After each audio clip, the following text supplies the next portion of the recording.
Here's your national anthem. God bless America, land that I love. Stand beside her and guide her through the night with a light from above. From the mountains to the prairies, to the oceans wide with foam. God bless America, my home sweet home.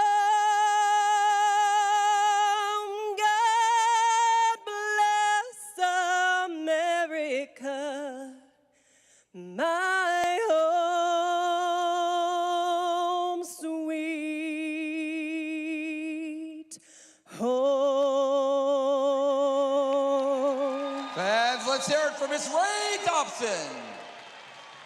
And now we ask that you continue standing as we honor America and all the brave men and women who served our country with the singing of our national anthem. Presented by the Duval County Supervisor of Elections. Remember, July 25th is the last day to register to vote for the August 23rd primary election. Performing tonight's anthem is Maggie of Bedrock Band.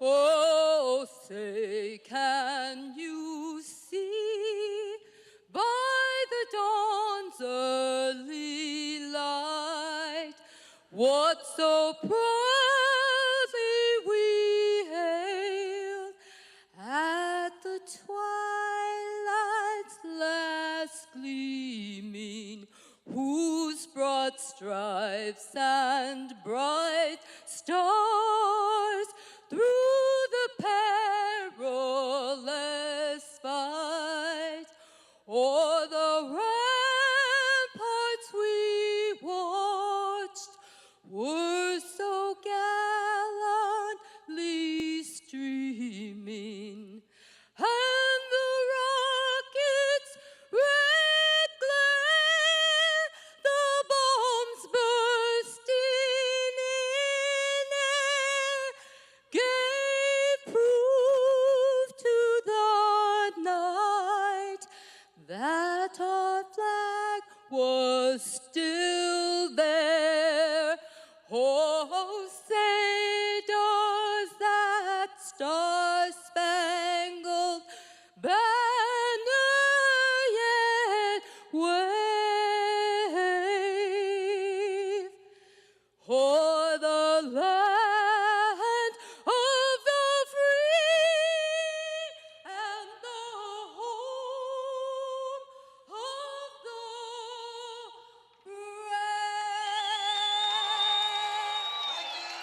We are ready for hockey. What a big night in store for the Icemen, and a big weekend, really, as the Icemen get set to face the first-place Gladiators for the first of 3 consecutive here on home ice. Tonight, tomorrow night, and again Sunday afternoon. But that's only half the story, everybody, as the Icemen have a pair of players returning to the club today. One of them, Aaron Nazarian, sent back down to the Icemen from the Rochester Americans. He is suited up in his traditional number 22. But the bigger one tonight is the return of Jacob Panetta, who has missed the last couple of months, suspended from the league, but reinstated today in the lineup tonight, wearing his number 15. A tremendous round of applause from the crowd as he was introduced in the starting lineups. Pans, as his teammates like to call him, no doubt is going to provide quite a spark to the Icemen tonight. Panetta with 17 points on the season, 5 goals, 12 assists, and 31 points. But it's going to be a big emotional lift. Look for Jacksonville to come out flying to start this game. And I think Atlanta, it's going to be difficult for them to try and hang on in the opening 10 minutes. If they do, look out. Atlanta's playing fantastic hockey themselves. They've won 11 of the last 12. And the puck is down. We are underway. Gladiators control. Thank you so much for being with us tonight on flowhockey.tv. And on Mixler, of course, Jacksonville tries to clear out of their zone. They still have possession. It's Nazarian also in the starting lineup tonight. Feeds Panetta his first touch of the puck. Jacob Panetta behind his own net. Goaltender is Francois Broussar. He leads the entire ECHL with a 2.02 goals against average. It's Brendan Harris taking it to the blue line, stolen at the line, held in by Jacksonville. Harris pointing it for Nazarian to the backhand. Save is made. Rebound comes free for Harris around the wall. It goes by everybody. What a great setup there. But Joe Murdaka making the stop on Aaron Nazarian, who nearly connected on his first shift back from the American Hockey League. So a great first minute from Jacksonville. Here come the Icemen again, clearing it in. Murdaka blocks it behind the net, flipping it up the wall. Zapula got a piece of it with the help of James Sanchez. They'll hold it in for the moment. Gladiators look to clear. They can't do it. Centering feed, Howardchuk with a drive. That is blocked, and it's knocked away by Atlanta, but with a high stick. And we will have a face-off in the Gladiator zone. Just over a minute gone by. And the Icemen already with a great opportunity on goal. But Joe Murdaka making the save. He has been quite the revelation for Atlanta. This is his 10th game of the year for the Gladiators. In his previous 9, he is 8-1 on the campaign. All of them recent starts. Goals against average 2.22. Save percentage of 92.1%. Faceoff is controlled by Atlanta. Skating up the right side is Mitchell Holscher. Holscher gets it in, cleared right back out by the goaltender, Francois Broussar. It'll go deep into the Atlanta zone. There's Ethan Zapula trying to get the puck free from Dalton Thrower, the former Iceman. Thrower takes possession, moves it for Cameron Kiley. Kiley, lead pass ahead, deflected by Jacksonville, taking it off the wall. Sanchez gets it free, but he can't clear it into the zone. He was trying to set up a 2-on-1 for Vlad Mikulchuk. Atlanta gets the puck deep in their own zone. Cross-ice pass. Taking it off the wall, a steal from Jacksonville, but Mikulchuk couldn't set up Derek Lodermeier. Could have done more with it. Instead, it's Atlanta coming the other way. Sweep check by Sean Giles knocks it free, and Jacksonville knocks it loose at center. Lodermeier tried to knock it out of midair into the Atlanta zone, but he knocked it over the glass instead. As we bring in Alex Reed in just a moment, just coming back up. A little early coming in here, and used to having him back here by the first media timeout, but he is back tonight. And Reader, what a matchup we've got set for us this evening. Jacksonville coming in, trying to catch the Gladiators. Atlanta's won 11 out of 12, and what a great opportunity this is for Jacksonville. It is. It's an opportunity to try to gain some ground here on the division, leading Gladiators, and of course, really just make some noise in this race. It's going to come down to the stretch. These are all big games. Backhander from Lynch, save is made, rebound is loose. Centering feed from Lodermeier, tried to go between the legs for Lynch. Knocked free by Atlanta, but it's been all Jacksonville in the early going. Icemen get it back at their own blue line. Great power move from Luke Lynch to get that backhander away. Murdaka with the stop. Icemen get it back at their own line. Giles' pass picked off by the veteran Derek Nesbitt. Nesbitt will feed it in deep. Comes free for Jacksonville. Giles around the wall. Near side it is Nazarian trying to knock it free from Kiley.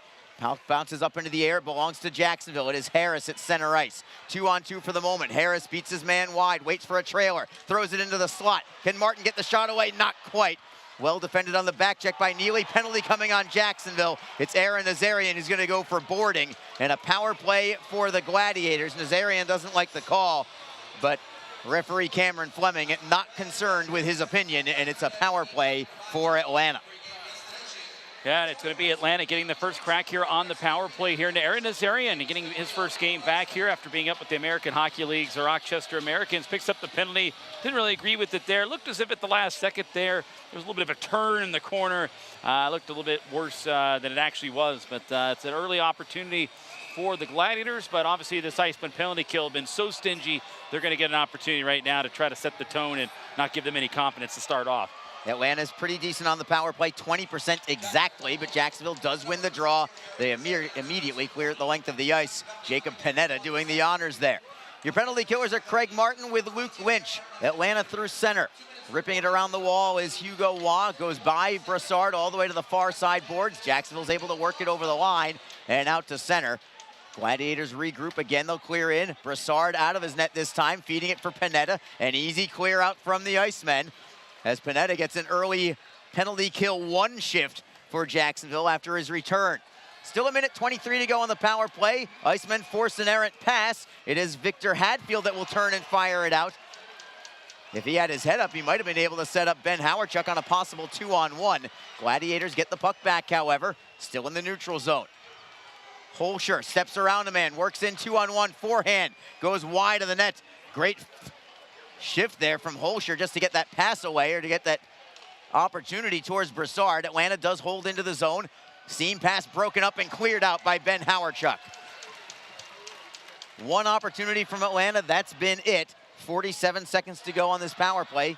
Reeder, as you mentioned, the Icemen, the top penalty kill in the league at 85.6%. Yeah, they've been pretty consistent all season long, and if they even dropped down to second, they weren't there very long. And this penalty kill has changed momentums in games this year. Here's Panetta, forehand save, rebound, short-handed. The save made from Murdaka. Here come the Gladiators the other way. Now they've got a 2-on-1. Feed for Holscher, forehand, that goes wide, and it caroms off the kick plates all the way out to the Atlanta blue line. Oh, that would have brought the house down if Panetta had been able to score on that rush.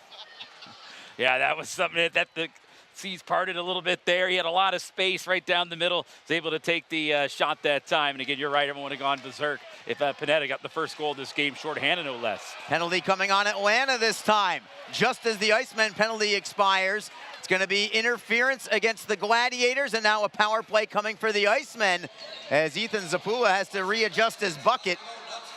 He got ridden off the puck on the play and created that penalty against Atlanta. Ethan Zapula, his first professional goal, and couldn't have been much sweeter than scoring against the team that traded you away to their in-state rival, and he connects for the game-tying goal in the third period on Wednesday. Yeah, first pro goal against a team that traded you, and it was a breakaway fashion. But even more important than that, Arlie, that was the tying goal in that game. The Icemen went on to win that game on Wednesday in overtime. So that was a clutch goal, and one he'll remember for sure. He did it in pretty fashion.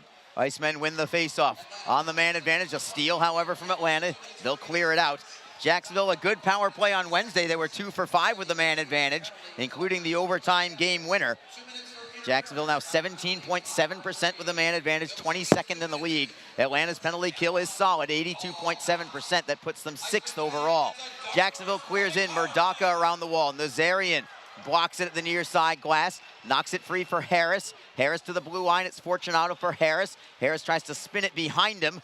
Looking for a setup in Nazarian. Atlanta gets to the loose puck. They will backhand it out. And Broussard looking to feed it all the way to center. He does find a teammate in Brendan Harris. Harris over the blue line. It is Lynch onside on the right wing. Lynch has a man on his hip, looking to knock it free from Hugo Waugh. Another steal from Atlanta and a clear out. Not only is Atlanta pretty good on the penalty kill, but they are very dangerous offensively while shorthanded. Second most shorthanded goals in the league, 18 of them. That's a ridiculous number. Yeah, and 2 of those were from Hugo Waugh, who scored 2 goals, both of them against Jacksonville earlier in the year. And there's Waugh going for another one, but yeah. Broussard sweeps it away from him.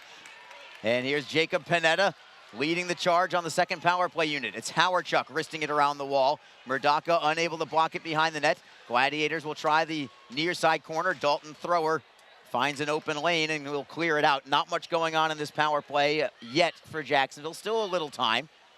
Victor Hatfield stops behind the back of his cage. He'll cautiously move up the right wing. Drop pass for Berzola. He picks up a little speed. He's over the line, onside. Poked into the corner by Jacksonville, taken over by Atlanta, and cleared out to the Jacksonville end. 9 seconds to go on the power play for the Icemen. And it looks like each team is going to begin 0 for 1 with the man advantage. It's Hadfield, cross ice for Martin, handles the pass well in the right wing corner. Teams are now at full strength as Martin tries to feed the line. Harris gets a piece of it. Berzola unable to block it. It is a turnover from Atlanta. Trying to skate with the puck was Kiley, but it was well defended by Brandon Fortunato. Still scoreless, 12:41 to go in the first period. Jacksonville out shooting Atlanta 3-1 thus far. And all 3 of those chances were labeled, but Joe Murdaka making several key saves to keep this one in a scoreless deadlock. Travis Howe gets his first shift of the night, moving into forecheck in the offensive zone. Turner knocks it free for the Gladiators. It is Gertler. Ahead for Nault. Nault trying to set up Gertler, but it's out of his reach. Gertler will try behind the net. Martin takes the body on Turner. Still loose behind the cage. Martin kicks it onto his stick. He'll rim it around for Fortunato, then for Howe, who will safely tap it out to center. Hustling for the puck there is Harris. I'm not sure if Atlanta saw him initially. He nearly got there. Yeah, Harris coming off a big game Wednesday, 4 assists in the contest. That tied a club record for most assists in a game, but he does it through his hustle, and that was a hustle play right there that nearly paid off. Icemen get it back to the left of their netminder. It's Fortunato. Lead pass for Mikulchuk on the right wing. He's got a little open ice. He's onside. Rister is deflected into the corner. Mikulchuk takes the body. Lodermeier takes the puck, tries to center. It was blocked. He gets it right back. Lodermeier all the way to the blue line. Spins to his backhand, loses it there. Sylvester knocks it ahead. Finds Kiley. He's defended by Roshan Jaswal. Well done there by Jaswal, riding him in behind the net. Centering feed from Atlanta that goes to the opposite boards, and the Icemen take possession. It is Lodermeier for Mikulchuk. Over the blue line on the right side. Cuts to the middle. Couldn't get the shot away. Now he does. It goes just wide. High off the glass. It stays in play. Jacksonville will reverse it to the near side. Nobody there. Hustling for it is Mikulchuk. Tried to knock it back to the blue line, but the Gladiators beat him by half a stride. 10:56 to go in the first period. Loose puck at center. Jacksonville's got it again. Mikulchuk for Howardchuk. Stops at the top of the circle. Rister on net as an Atlanta player goes down off the puck. Centering feed from Jacksonville goes to the opposite wing. Fortunato holds it in. Fortunato to the blue line. It is Hadfield. Hadfield moves it to the left. Gets it back. Slapper goes wide. Rebound caroms right back to Murdaka, who will cover it up, and then Thrower puts a face wash on James Sanchez. We've got sticks up high with 10:34 on the clock, and we're going to take our first break in the action. An electric atmosphere already in Jacksonville. We are 0-0 midway through the first period. This is Jacksonville Icemen hockey. Tonight's game is brought to you by the ECHL, celebrating its 34th season of affordable family entertainment. The ECHL would like to recognize the following league sponsors: AMI Graphics, official signage provider; Athletic Knit, official jersey supplier; Baron Rings, official championship ring supplier; BFL Canada Insurance and Sutton Special Risk, sponsors of the 2022 ECHL Hall of Fame induction ceremony; Flow Sports, the exclusive streaming provider of the ECHL; Geico, official auto insurance of the ECHL; The Fairley Group, official commercial insurance provider; Handbid, the official mobile auction app; Honig's, the official partner of the ECHL officiating team; Howie's Hockey Tape, official hockey tape and lace provider; In Glasgow, official puck provider; My Gray Group, your source for game-worn jerseys; Sideline Swap, official online marketplace of the ECHL; and Warrior, exclusive on-ice equipment provider of the ECHL and title sponsor of the 2022 ECHL All-Star Classic. Catch all of the ECHL action live in high definition by logging on to flowhockey.tv. Along with Alex Reed, Arlie Johnson with you. Thank you again so much for being with us tonight and every night, home or road. Either way, we've got you covered. It is 0-0 between Jacksonville and Atlanta, the first of a critical 3-game series, all at home for the Icemen. A clean sweep, and they will move into a tie with Atlanta in the standings with 2 games in hand, Reader. Yeah, and that's the thing. No matter what happens after this weekend, the Icemen will still have those 2 games at hand over the Gladiators. But again, an opportunity for Jacksonville to really pull a little closer here with Atlanta and really make this thing even more interesting here. They almost need these games because a bad weekend the other way could pretty much end their hopes of a #1 seed. Puck is at the Jacksonville blue line. Icemen have it. Redirecting into the zone is Howardchuk. Atlanta tries to clear. Sanchez knocks it away. Shot on net, Murdaka. I wonder if he got it with the shaft of his stick, maybe, as Sanchez had it labeled for the top corner far side. Atlanta clears out. It is Giles behind the back of his net. Rims it around. Howardchuk tries to knock it back for Giles. It lands on the top of the glass and stays in play. Roshan Jaswal for the Icemen. Loses it. Atlanta with a centering feed. What a great play by Sanchez on the back check, knocking it free, and now it's Ethan Zapula. He's ridden off the puck by Derek Topadish, and the Gladiators get it back. That was a critical poke check there from James Sanchez defensively. Atlanta gets it back. It is Kiley. We've got a whistle. Offside will be called against Atlanta. Kiley was trying to handle that pass and break straight towards goal. A late whistle for an offside, but the right call, and the draw comes outside the Icemen line. Should mention, even with the 2 big additions in Aaron Nazarian, along with Jacob Panetta, of course, that the Icemen are without a key forward also. Jake Elmer got recalled back to the Hartford Wolfpack today, so no Jacob Elmer suited up. Jacksonville gets it at center ice. Lead pass ahead. Picked off, and the Gladiators in transition. Rister is blocked by Panetta. Rebound for Harris. He'll flip it up the wall and out. Panetta tries to knock it free for Nazarian. Nazarian stood up at the line on side of the Icemen, though. It's Harris for Martin. Martin looks for a centering feed. He'll curl at the near side half wall. Tries to throw it in front for Nazarian, but it's out of his reach, and Atlanta flips it out on the backhand. At that time, Martin just trying to squeeze it over to Nazarian, who was open for a moment, then got spun around, had no chance to collect that puck and make a play on it. Jacksonville stands a man up at their own blue line. Icemen look to clear. They can't do it yet. There's Broussard with a stick save from distance. Rebound back to the top of the circle. Harris gloves it down to his stick, and he'll safely flip it out to center. It is Dalton Thrower. Cross ice look for Greg Campbell. Campbell gives it up. Victor Hadfield starts the rush. Travis Howe kicks it into the zone. Lodermeier gives chase on the forecheck. Dalton Thrower first on it. Campbell around the wall. Fortunato at the blue line holds it in. It is Howe knocking it underneath. Lodermeier lets it go for Luke Lynch. Lynch tries a self-pass off the back of the net, feeds Lodermeier. Centering feed, looking to set up Howe. Just out of his reach, it was on his backhand side. The Icemen will play it back underneath. It is Fortunato, the defenseman, pinching in, trying to knock it loose from Hugo Waugh. Waugh will reverse it to the near side. Lynch looks to knock it away from a double team. He'll find Fortunato, holds it in barely at the line. Fortunato for Victor Hadfield behind the Atlanta net. Centering pass comes back to the blue line for Fortunato. Rister in a screen. It's Howe. Couldn't toe from backhand to forehand. He had an open side of the net had he been able to make that move. Atlanta coming back one-on-one. It is Waugh with a wrister, blocked by Hadfield. Rebound, and a shot goes right through the top of the blue paint. Waugh gets it back to the blue line. It's to Potage. Hadfield nicely done defensively on Eric Neely. That allows McCallchuk to backhand it away. Not too many shots on goal for either team here with 7:23 on the clock in the first period. Jacksonville out shooting Atlanta 5-2 thus far, but the territorial edge has been all Icemen. Now it's Sanchez behind the Atlanta net. Tries to center, picked off by Atlanta. Gabe Gertler knocks it free. Davison moves it up the wall. Knocked away at center ice by Jacksonville. It is Howardchuk for Sanchez. Sanchez is onside as he cuts to the left wing. Penalty coming. This is going to be on Atlanta, I believe. Couple men go down. There's your touch from the Gladiators. Power play for the Icemen. James Sanchez, a factor in the early going on a slashing call to Atlanta. 6:55 to go in the first period. It remains Jacksonville nothing, Atlanta nothing. This is Jacksonville Icemen hockey. Don't forget, this game is being streamed live around the world today. Go to flowhockey.tv to catch all of the Icemen action and archived footage of the event. Flow Hockey is the live streaming home for the Icemen. Get the Flow Sports iOS and Android apps to watch the event live and on the go.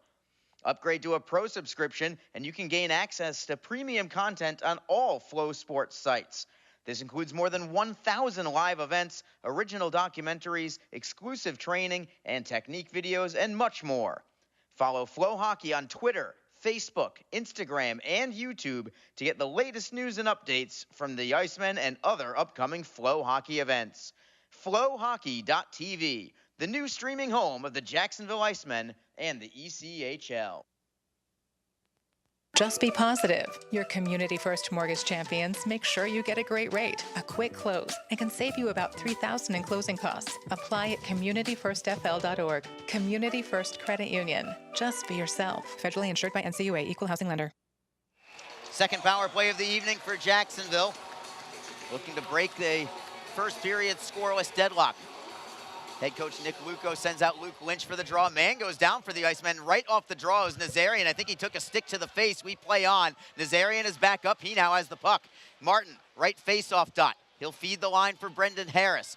Cross ice it is Brandon Fortunato. He'll walk the line, feeding Harris at the right side. Fortunato getting it back. Now it's left side. It's Lynch. Seam pass for Harris to the line. Fortunato. Everything on the perimeter for now. Harris again. High slot. Playing it into the corner for Nazarian. Nazarian drops underneath for Martin. Tipped away by Atlanta, not cleared out yet. It rolls to the line. Jacksonville still in control. Harris looks to feed it away. Knocked free by Nesbitt. Harris gets it back. Martin looks to go to the blue line. It is Fortunato again with it. Right circle for Harris. Harris back to the line for Fortunato. He'll take the shot, deflected wide, but Martin got a piece of it along the way. Harris gets it right back off the boards. Fortunato left circle, it is Lynch. Forehand just wide again. Jacksonville gets it back, a minute to go on the power play. Harris, goal line extended, it's Nazarian. Nazarian feeds it back for Harris into the line, it's Fortunato. He'll walk the line once more to the left side. Into the bumper, it's Martin on his backhand. Harris at the right half wall. Harris drops it for Martin. Martin plays it down. Nazarian centering feed. Lynch, turn, forehand, deflected away by Atlanta. Jacksonville again has possession. Harris with 32 seconds on the power play. Harris feeds it in front. He had Nazarian backdoor. He couldn't redirect it home. Martin gets it back for Fortunato. Fortunato for Nazarian in the right wing corner. It's Martin at the right circle. Atlanta's penalty killers have to be gassed right now. Fortunato, left side. Cross ice, it's Harris. Harris into the bumper. Martin, backhander. Save is made by Murdaka. Rebound into the corner. It is Harris in the high slot. Spins to his backhand. Harris gets it back. Loses the handle. Gets tripped up on the play. No call. Teams are at full strength. Jacksonville still has the puck. They had the puck in the offensive zone the entire 2 minutes. It is Martin for Harris. Back for Martin at the right circle. The Icemen forwards have to be gassed too, don't forget. Nazarian behind the net, centering pass, intercepted, not cleared. Harris, his shot is deflected, it goes up high on Waugh. Harris gets it back. Harris, underneath it is Martin, tries the shot on goal, knocked aside by Murdaka. Harris gets it back to the blue line for Fortunato. The Icemen are trying to change up on the fly. They still have the puck in the zone. It is Fortunato, right wing corner. Martin cuts towards goal. Fortunato goes to the line. One-timer goes wide. Rebound in the high slot, knocked away by Atlanta. And they're going to be called for touching the puck with a high stick. What action there, Reader. About 3 minutes all in the offensive zone. But the Icemen cannot break the scoreless deadlock. Yeah, I mean, it's good work. Just, you know, not what they were looking for in there. The Icemen had to slowly, one by one, get some changes after that power play just to make certain that they didn't get too gassed and maybe get caught the other way. But one by one, they were making those substitutions, which were very key. But again, great work around the perimeter. That was the best looking power play we saw so far here really in the last couple of weeks or so as far as movement and time of attack. Just didn't have the one go in there for them. Despite some good looks in front, they just couldn't connect and knock it home. Best chance was the backdoor play to Nazarian. If he had just been able to get a stick blade on it, he was going to be able to redirect it into a wide open net. Just couldn't quite get there with the stick. We have a media timeout, but we're going to keep it right here after all that action. I don't think so. Jacksonville out shooting the Gladiators, now 7-2 thus far. And kind of reminds me of how things were the last home game for Jacksonville. It was ultimately a 2-0 loss to the Greenville Swamp Rabbits. But Reader, I think you mentioned it actually on Wednesday's broadcast that the Icemen had over 13 minutes more puck possession time against Greenville the other day than the opponent. And this first period is reminding me quite a bit of that. Very similar. I mean, it's it seems like the ice is tilted a little bit. Icemen have definitely controlled the time of attack and possession of the puck. There's no doubting that. And again, that's something they've been doing, and they've been able to create a few chances out of it. But you're right, it was pretty dominant on that Sunday game against Greenville. But then the Icemen lose that game 2-0. And then it's just, you know, you never know with the game of hockey. It's funny like that sometimes. Atlanta clears out of the zone. Skating with the puck is Kiley. He's defended by Panetta. Pass for Nault. He'll slide it through the low slot. There was nobody there for the Gladiators, and Jacksonville looks to break out. It's Berzola up the right wing side. Defended well by Davison. Davison knocks it free, goes back behind the net. Gladiators still in possession. He'll chip it off glass and safely out off the stick of Zach Yoder. Now it's Atlanta trying to go back into the offensive zone. Knocked free by Jacksonville. Here come the Icemen in transition. Zapula starts a three-man rush right up the middle.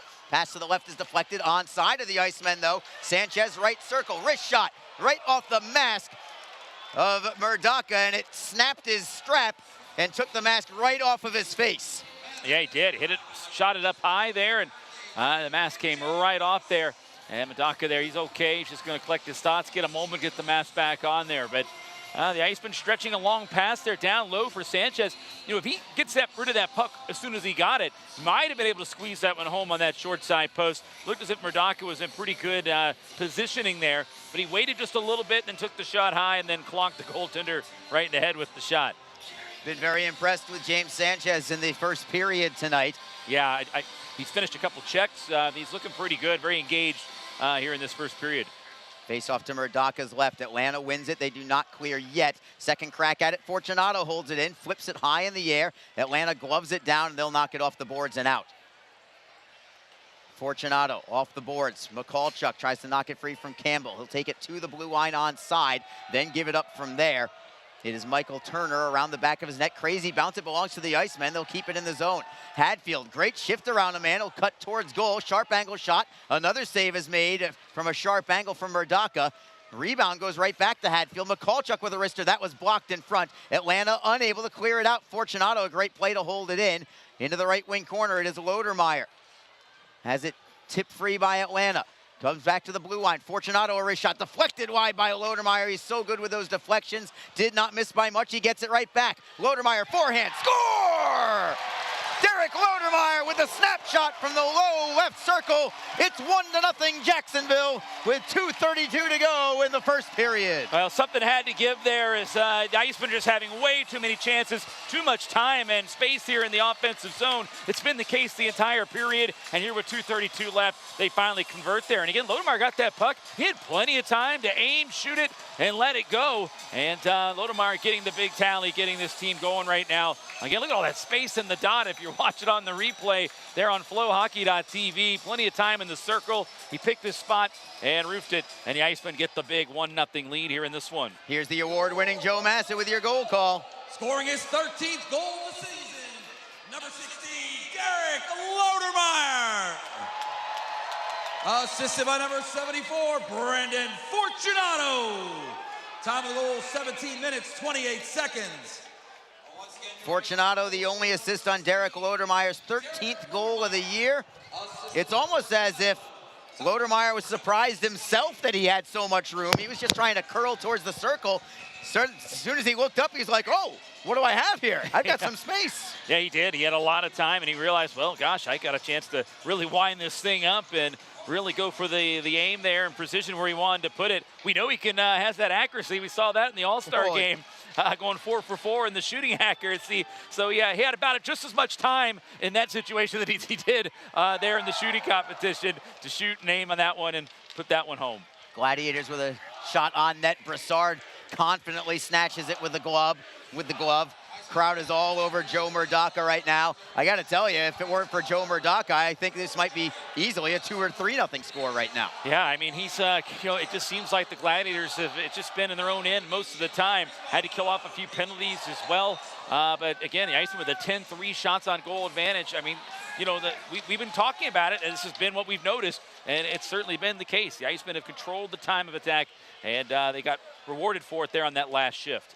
Icemen clear the puck out of their own zone. It is Constantino for Atlanta for our first look at him. Brendan Harris moves into forecheck on Holscher. Holscher knocks it off the end boards, back for Constantino. Cross ice look, Cameron Nault, lead pass ahead, knocked free by Jacksonville. Here come the Icemen. Travis Howe knocks it ahead for Nazarian. He'll button hook away from a man, tries to work it in front. A penalty again on Atlanta. Nazarian draws that penalty this time.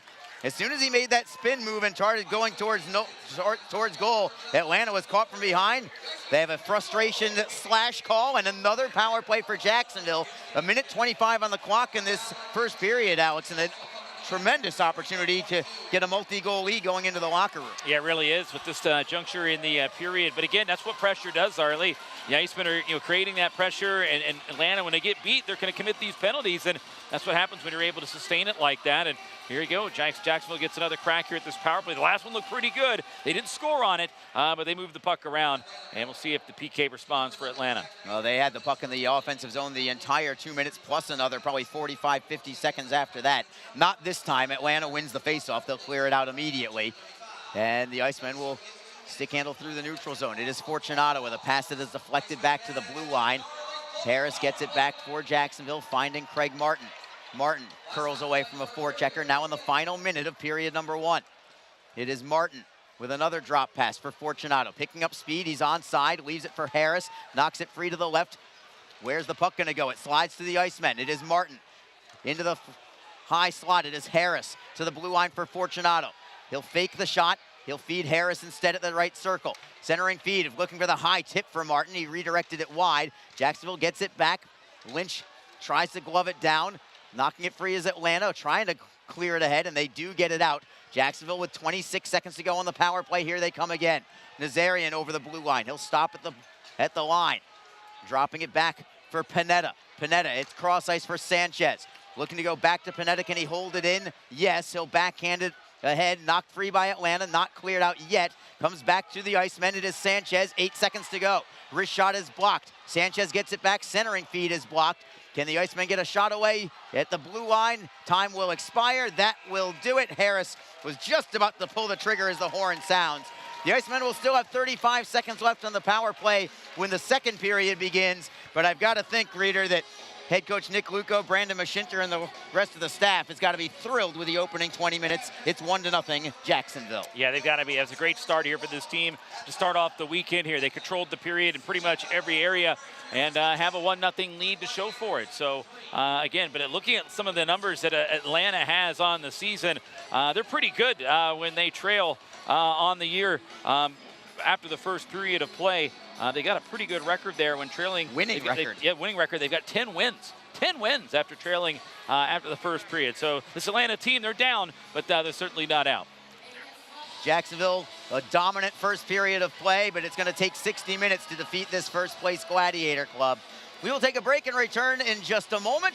When we come back, we're going to have your ECHL Plays of the Week. Joining us will be David Fine of the Iowa Heartlanders. Following that, we'll keep you up to speed on the ECHL scoreboard. It is 1-0 on this scoreboard here in Jacksonville. The Icemen have the lead over the Atlanta Gladiators. This is Jacksonville Icemen hockey. Tonight's game is brought to you by the ECHL, celebrating its 34th season of affordable family entertainment. The ECHL would like to recognize the following league sponsors: AMI Graphics, official signage provider; Athletic Knit, official jersey supplier; Baron Rings, official championship ring supplier; BFL Canada Insurance and Sutton Special Risk, sponsors of the 2022 ECHL Hall of Fame induction ceremony; Flow Sports, the exclusive streaming provider of the ECHL; Geico, official auto insurance of the ECHL; The Fairley Group, official commercial insurance provider; Handbid, the official mobile auction app; Honig's, the official partner of the ECHL officiating team; Howie's Hockey Tape, official hockey tape and lace provider; In Glasgow, official puck provider; My Gray Group, your source for game-worn jerseys; Sideline Swap, official online marketplace of the ECHL; and Warrior, exclusive on-ice equipment provider of the ECHL and title sponsor of the 2022 ECHL All-Star Classic. Catch all of the ECHL action live in high definition by logging on to flowhockey.tv. Don't forget, this game is being streamed live around the world today. Go to flowhockey.tv to catch all of the Iceman action and archived footage of the event. Flow Hockey is the live streaming home for the Icemen. Get the Flow Sports iOS and Android apps to watch the event live and on the go. Upgrade to a pro subscription and you can gain access to premium content on all Flow Sports sites. This includes more than 1,000 live events, original documentaries, exclusive training and technique videos, and much more. Follow Flow Hockey on Twitter, Facebook, Instagram, and YouTube to get the latest news and updates from the Icemen and other upcoming Flow Hockey events. flowhockey.tv, the new streaming home of the Jacksonville Icemen and the ECHL. Just be positive. Your Community First Mortgage champions make sure you get a great rate, a quick close, and can save you about $3,000 in closing costs. Apply at communityfirstfl.org. Community First Credit Union. Just be yourself. Federally insured by NCUA, Equal Housing Lender. The Jacksonville Icemen offer discounted tickets for groups of 10 or more. Whether it's a company outing, a group from your school or church, or just a gathering of friends, the Icemen can help you set up a night of fun at a discounted cost.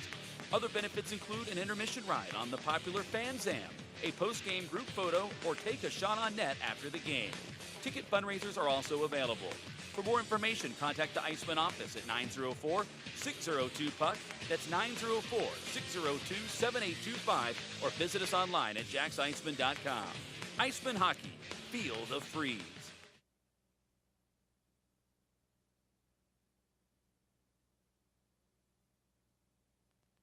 Best Bet Jacksonville and Orange Park are open and excited to bring you the best in poker, simulcast wagering, cocktails, sushi, and more. Visit bestbetjacks.com for more information. Best Bet. Experience the best. The Jacksonville Icemen are always looking to give back to the communities of North Florida. The team offers a ticket fundraising program that many local nonprofits and schools and charitable organizations can take advantage of. The program is simple. Your organization sells tickets to an Icemen home game, and a portion of each ticket purchase will go directly to your cause. This is a fun and easy way to raise money and gain exposure for your organization or school. For more information, contact the Icemen office at 904-602-PUCK. That's 904-602-7825, or log on to jacksicemen.com. Just be in control. With free interest checking and great digital tools, Community First makes smarter banking simple. Add an account at justbeyourself.com. Community First Credit Union. Just be yourself. Federally insured by NCUA. NHL players have amazing talent, and some of the very best developed right here in the ECHL. Beagles in, he scores! Now, follow all your favorite ECHL alumni every night on NHL Network's primetime hockey show, NHL Tonight. Both teams recognize how big this matchup is. Fire save by Dubik. Goosebump stuff. NHL Tonight, every night 6 Eastern on NHL Network.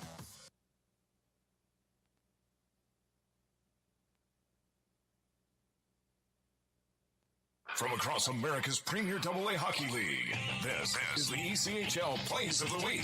High slot, slap shot, off the glove, and in! Now for the net, he scores! Slip that out to the blue line, shot, scores! Rodney scores! Scores! It's rewrite the record books! A hat trick. Skates in over the line, Deeks shoots, in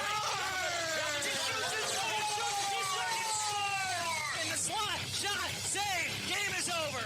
Here with your ECHL Plays of the Week, this is voice of the Iowa Heartlanders, David Fine. We kick things off in one of the many Queen cities, Cincinnati, Ohio, where the Cyclones adopted the nickname the Cincinnati Conies for the night on Friday while hosting the Wheeling Nailers. The Conies were on the power play, and Zach Andrusiak stepped up for this big goal. For Mingo and back to Andrusiak. Down low, Russo's got 5 in front. They go for Mingo. And now Andrusiak shot, he scores! A hat trick for Zach Andrusiak, and here they come! Andrusiak netted a hat trick as part of the 5-point performance. His efforts helped Cincy collect an 8-5 win over Wheeling. And on the mic, Andrew Mossbrooks, a diaper dandy media guy here in the Premier AA. Heading down to Greenville, Max Zimmer scored his 15th of the season just 30 seconds into Sunday's game, which was a 2-0 win over Jacksonville. Last Friday, he scored 15 seconds into the game against Florida, also a 2-0 win. Ingham swept it up the far side boards. Here's the first touch for Brett Kemp. Kemp out of the lineup last night, fed backside. Zimmer scores! Max Zimmer 30 seconds in, and the Rabbits strike first. It is 1-0. Max Zimmer's 15th of the season. He is wide open on the backside and snipes it glove hand. Greenville captured 4 of 6 points on the weekend. They've won 7 of 9, trying to track down Orlando for the 4th and final playoff spot there in the South Division. And that's Mark Shelley with the call on the Swamp Rabbits Broadcast Network. While the Florida Everblades played just once last week, they made it extra special. In a battle of the Sunshine State, the Everblades outlasted Orlando 6-5. It was highlighted by a shorthanded tally, plus 3 goals with the man advantage. Work there by Aliardi up top. Now to the right point, it's played by Winicky to McLaughlin, high slot, scores! 3 power play goals for the Blades, and it's 3-2 Florida. Big thanks to Mike Kelly with the call on the Florida Everblades Broadcast Network. Iowa Heartlanders forward Ryan Kufner, he's the reigning ECHL Player of the Month, And just because he won Player of the Month in February, well, the calendar flip to March hasn't altered his dominance. 2-on-1. White, he's got Kufner. Breakaway for the lead. Scores!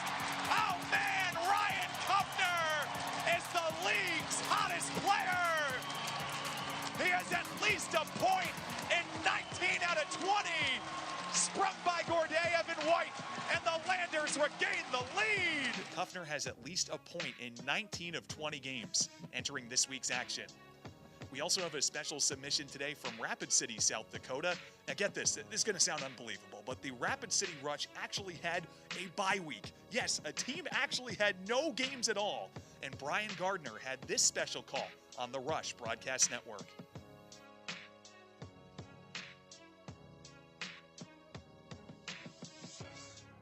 Big thanks to Brian. Man, does he do it all.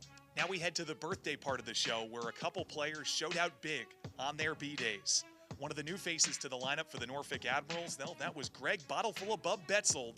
And in last Friday's game against Atlanta, it was his birthday. The Gladiators pulled out up front, saw the Bens on dubs with 3 unanswered goals to tie the game in the third period. But it was the birthday boy Betzold. He was full of focus with money on his mind and had this eventual game-winning goal. Heffley, Betzold from a tough angle, gives it to Heffley. In front of Shotzi, rebound, Betzold, scored! The Admirals come right back, and Greg Betzold makes it 4-3. His first as an Admiral with 5:46 left in the third period. Wow! Not too bad for a birthday present there, and it's always a treat when you get to hear Weston DeWitt sipping Bacardi like it's his birthday on the Admirals Broadcast Network.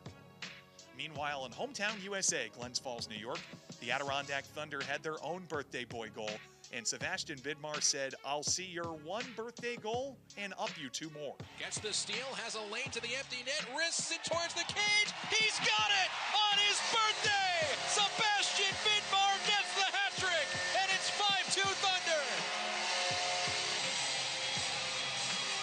Vidmar saw it, said, "Let me try it." And from right at the blue line on the left side, he gets it in, and the Thunder lead at 5-2. The only thing better than a player getting a hat trick on his birthday is not just to hear, but to experience the dulcet tones of Evan Pivnik. He had the call on the Curtis Lumber Thunder Radio Network. Well, that'll just about wrap it up here from the land of big corn and bigger hearts. David Fine signing off. Have a great rest of your week, and thanks for joining us for the ECHL Plays of the Week.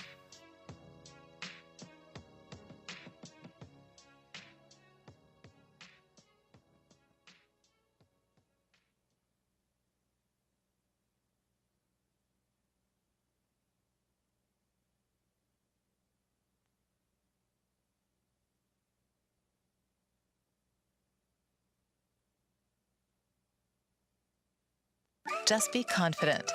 Community First makes smarter banking simple so you can relax, knowing you're managing your money the right way, yours. Visit justbeyourself.com. Community First Credit Union. Just be yourself. Federally insured by NCUA.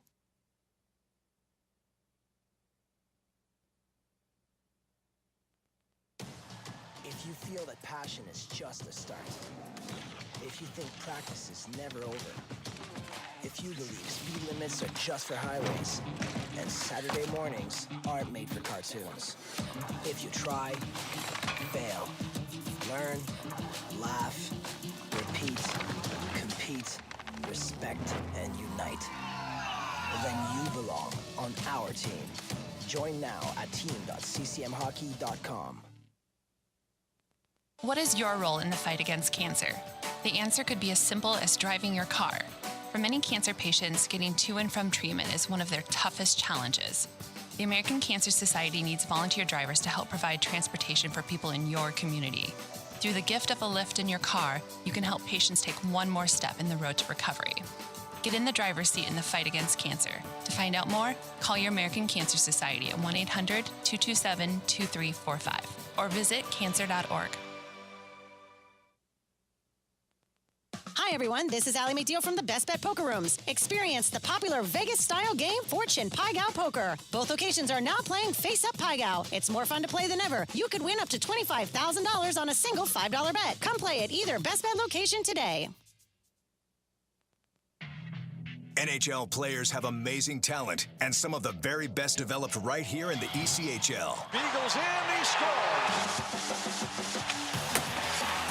Now, follow all your favorite ECHL alumni every night on NHL Network's primetime hockey show, NHL Tonight. Both teams recognize how big this matchup is. Fire save by Dubnik. Rebound.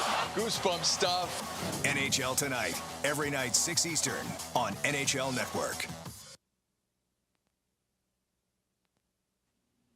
Tonight's game is brought to you by the ECHL, celebrating its 34th season of affordable family entertainment.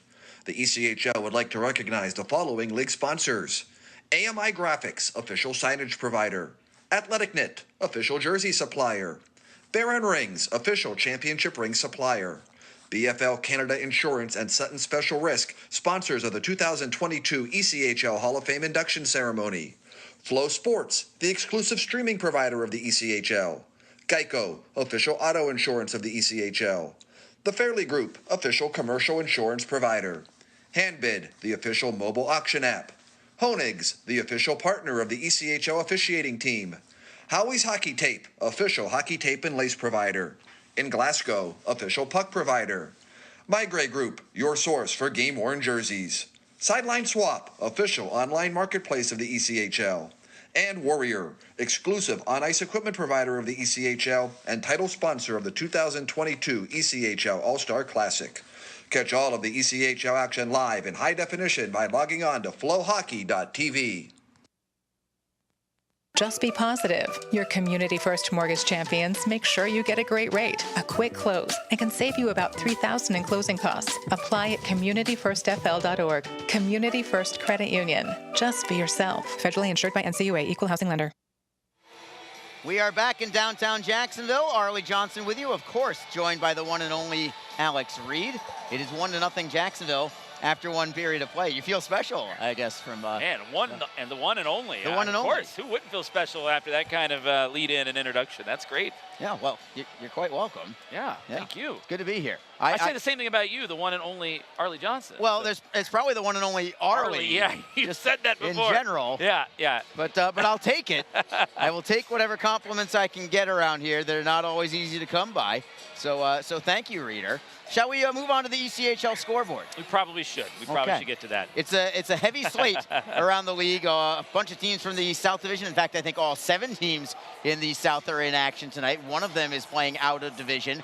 That is the South Carolina Stingrays. They're up in New England tonight, visiting the Worcester Railers, a team that's playing pretty good hockey, by the way, right now in Worcester. And they're showing it tonight after one period of play. It is the Railers on top 2-0 at home against South Carolina. Worcester right now in 3rd place in the North Division, a team that has struggled to make the playoffs pretty much for all the seasons that the Icemen have been in existence, but they're looking pretty good right now.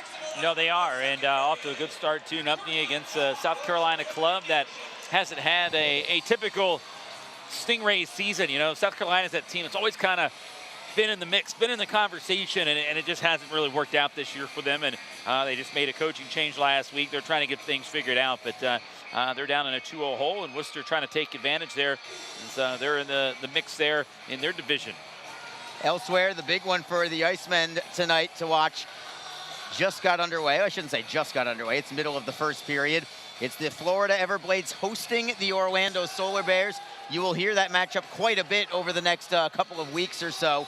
Orlando and Florida scoreless right now with 6 minutes to go in the first period. And as much as it might pain some Icemen fans to say this, they should be pulling pretty hard for Orlando tonight.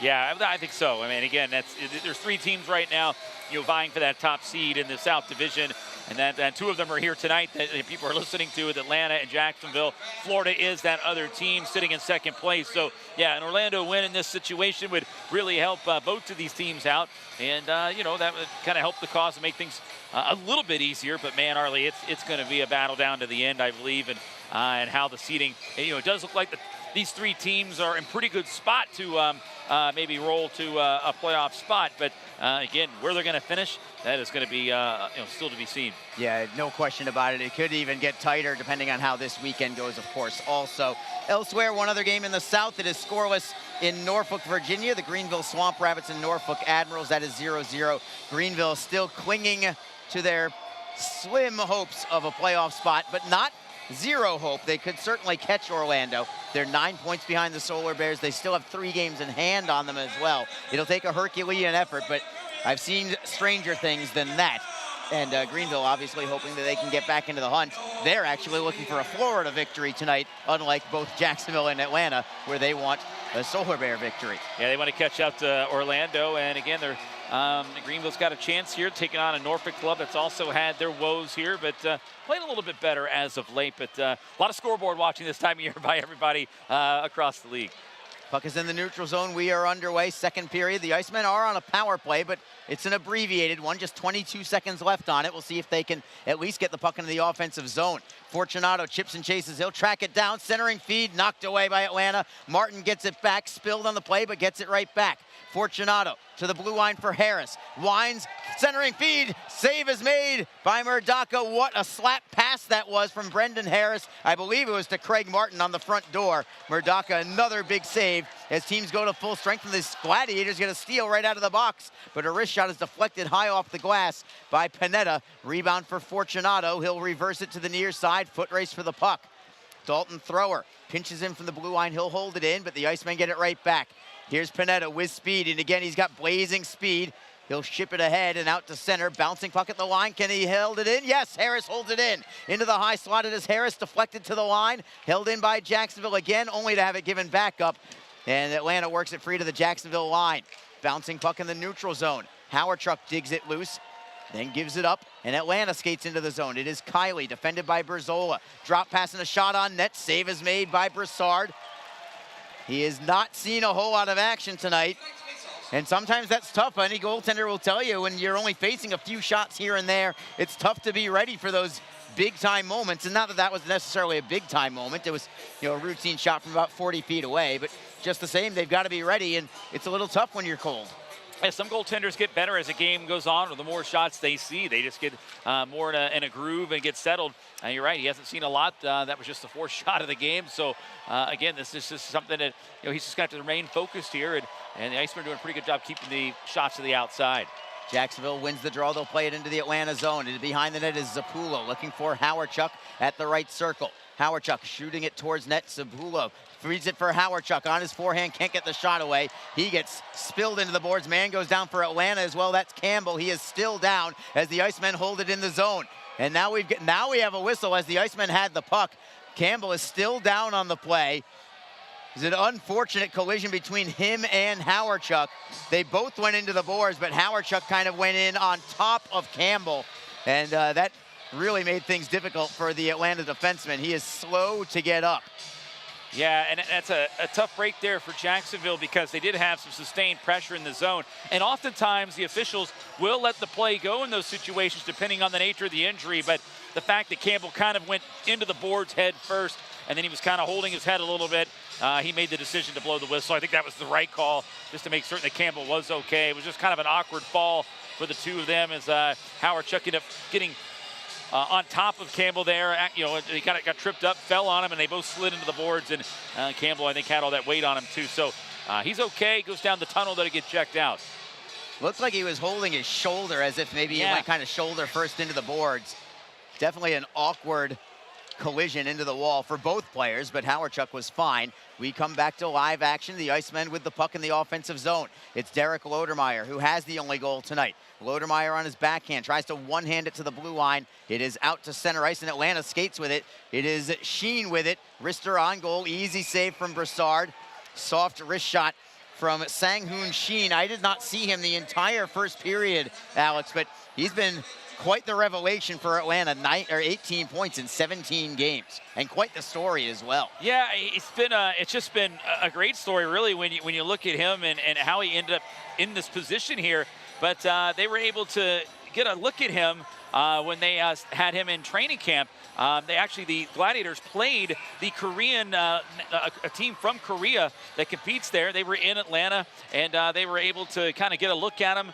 And then after a few weeks, or a month or so, they brought him on and signed him. They really liked what they saw out of him, and so far it's been pretty good. He's got 18 points in 17 games already with 11 goals. So it's good to see that there's some talent coming out of Korea, and they're getting their program. But again, this all started because they saw him in a preseason game. Amazing. And really just an exhibition. And then they decided to offer him a contract, and it's paid off. He's more than a point-a-game guy. Icemen have the puck in their own end. It is Giles, indirect feed for Lynch. He tries to go indirect for Mikulchuk, but it's in front of him. The Icemen are able to keep it in for the moment. Constantino off the end boards, rims around all the way to the blue line. Jaswal pinches in, not enough to hold the zone. It goes back into the Jacksonville end. It was golfed out by the Gladiators, and icing is called against Atlanta. Jacksonville out shooting the Gladiators 11-5 thus far. And again, the territorial edge, I think, would show an even better description of how this game is going. I don't even think that shot advantage tells the whole story. The score definitely does not tell the story. It's been all Jacksonville tonight. No, it has. And, they've been controlling the tempo, the pace, and the possession here in this game, and doing an excellent job. And it seems as if they're kind of carrying that over here. Atlanta's having a difficult time just getting anything organized from an offensive standpoint. And a lot of that's just a play of Jacksonville here in all phases. Jacksonville with a slap shot. Save is made. Rebound is loose. Backhander. Score! Aaron Nazarian on the rebound has put the Icemen on top 2-0. 2:55 into the second period. Welcome back, Nazi, as the Icemen are on top by a pair. Yeah, I sent back down from the American Hockey League's Rochester Americans, which was his second stint. They really like him up there, but gets this opportunity here. Face-off win for Jacksonville. Hadfield got it over to Martin, and he set him up. The initial shot came in from Martin up high, and then the rebound popped out in front. Nazarian was there and curled it on the backhand. I was able to finish off the chance, and you're right. Welcome back, Nazi. Wasting little time to make his presence felt. Here's Joe Massa again. Scoring his 9th goal of the season, number 22, Aaron Nazarian. Assisted by number 29, Craig Martin, and number 74, Brendan Fortunato. Time of the goal, 2 minutes, 55 seconds. Once again, you're just the 9th goal of the year for Nazarian. Surprising at that number, but he is still very impactful. Atlanta gets the puck at center ice, trying to skate over the blue line on the left wing is Sylvester. Drop pass picked off by the Icemen. It is Fortunato up the wall. What a great pass to Harris. Indirect feed. Harris for Nazarian. Walks in. Tries to pull the trigger. He's just poke checked from behind. As he lost the handle, he kind of had the puck caught between his stick and his skates. That would have been a highlight reel goal for the Icemen. Starting with that pass from Fortunato. Indirect feed off the boards. Springing loose. Jacksonville on that breakout. And that's just good awareness of what's going on the ice there. Again, slipping behind everybody there was Harris, and Fortunato just kicked it off the boards and angled it perfectly to Harris, who I think even he was a little surprised it made its way there. He made a nice spin move and then set up Nazarian, who made a spin move. Could you imagine if we had a double spin goal? That would have been something, as you said, a highlight reel type goal, but a good chance. And again, it just starts with good awareness that got that play going. Centering feed for the Icemen, looking to set up Howardchuk just out of his reach. Penalty coming now on Howardchuk. There's your touch up from Jacksonville. It's going to be a power play for the Gladiators and a big kill here for the top-ranked penalty kill unit in the ECHL. Hooking against Howardchuk, and Atlanta goes to the power play. Yeah, Howardchuk just trying to get back the play. Did draw the hook here, or got called for hooking, and he's going to sit in the box here. And a good penalty kill opportunity here for Jacksonville. I think they need to convert this one here. Don't give Atlanta any chances of second life or positive thinking here. You're dominating the game. You've got a 2-goal lead here. You don't want to give them anything to build off of. So I think this is a big kill here, despite the fact that Jacksonville does have the lead. And you mentioned it, Reader, how good Atlanta is when trailing in a game. They have a winning record when trailing after one period. That's amazing. Here come the Icemen shorthanded. Panetta all by himself for the moment. Fanned on the shot, but he does work the puck all the way into the Gladiator zone and kills a little more time. Now it's the Gladiators into the offensive end. Onside, Rister just goes wide. Letting that one rip was Holscher. Comes around the boards to the near side. Davison plays it underneath for Cameron Nault. To the blue line, it is Kiley. Back to the blue line, Davison with a wrister. Glove save made by Broussard. He saw it all the way, and he'll take the face-off to his right. Yeah, shot from up high, and there's a little bit of traffic in front. They got it through. Good job that time by Davison, but again, even better job there by Broussard to map that one out through all that traffic. And I'll tell you, Broussard has just been on a tear here in the last month or so. Oh, we've got Fang joining us here. Fang I feel like we want to take a selfie here real quick. Fang in the middle of a broadcast while the Icemen are shorthanded.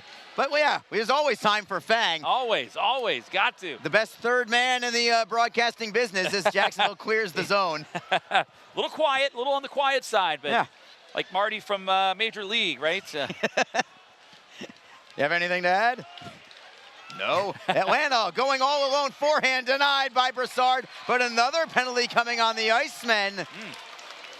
It's going to be slashing against Jacksonville, and a dangerous situation now for Jacksonville.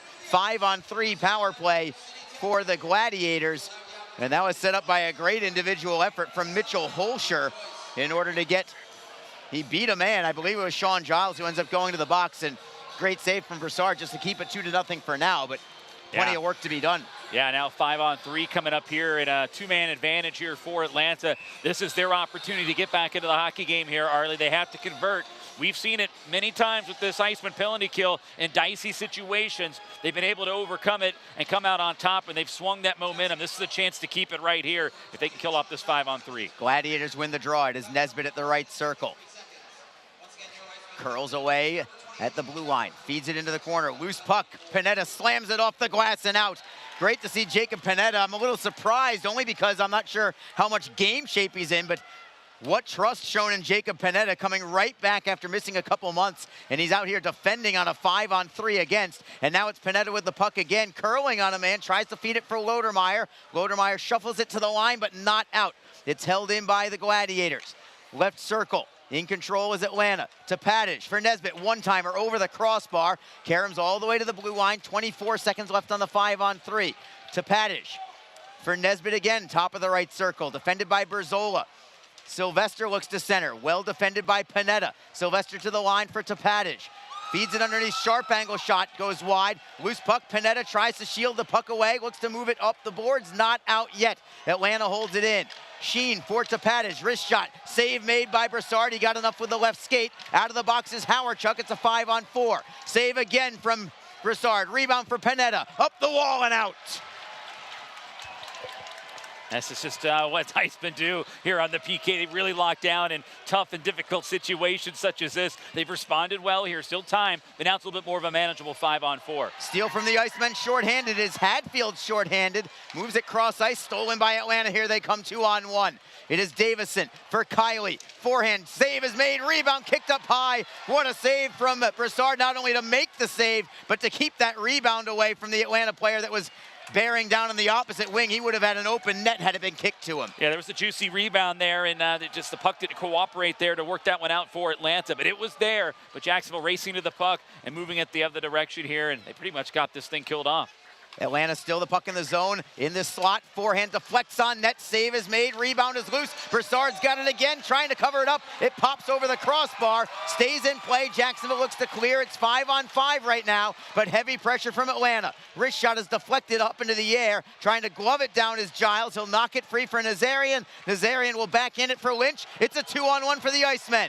Lynch with Jaswall, Lynch, forehand, and he put it wide to the near side.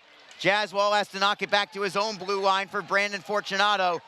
Jacksonville looking to get it back in the neutral zone. Dalton thrower spins away from a man. He'll drop it back into his own end. What a great opportunity that was for the Icemen to go up by 3.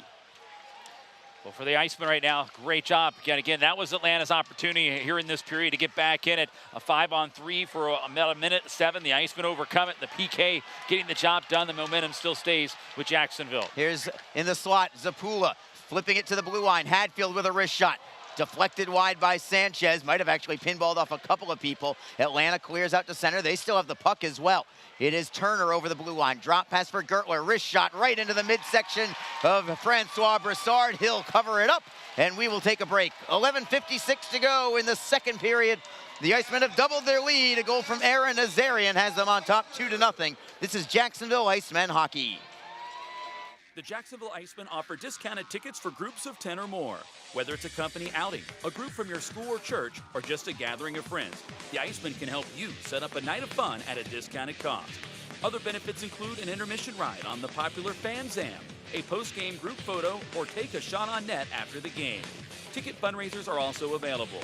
For more information, contact the Icemen office at 904-602-PUCK. That's 904-602-7825, or visit us online at jacksicemen.com. Icemen Hockey, feel the freeze. Just be positive. Your Community First Mortgage champions make sure you get a great rate, a quick close, and can save you about $3,000 in closing costs. Apply at communityfirstfl.org. Community First Credit Union. Just be yourself. Federally insured by NCUA, Equal Housing Lender. 11:56 to go in the second period. Along with Alex Reed, Arlie Johnson with you. It is 2-0 Jacksonville. They are playing a sensational game right now. Goals from Derek Lodermeier, his 13th in the first period. Aaron Nazarian, his 9th of the year, early in the second period. And Jacksonville out shooting now. It's actually 14-13 in shots right now. I don't think that tells the story at all. Jacksonville still playing a very strong game. No, they really are. They needed to have a good period here. Again, not allow Atlanta to get settled or get into any type of groove here.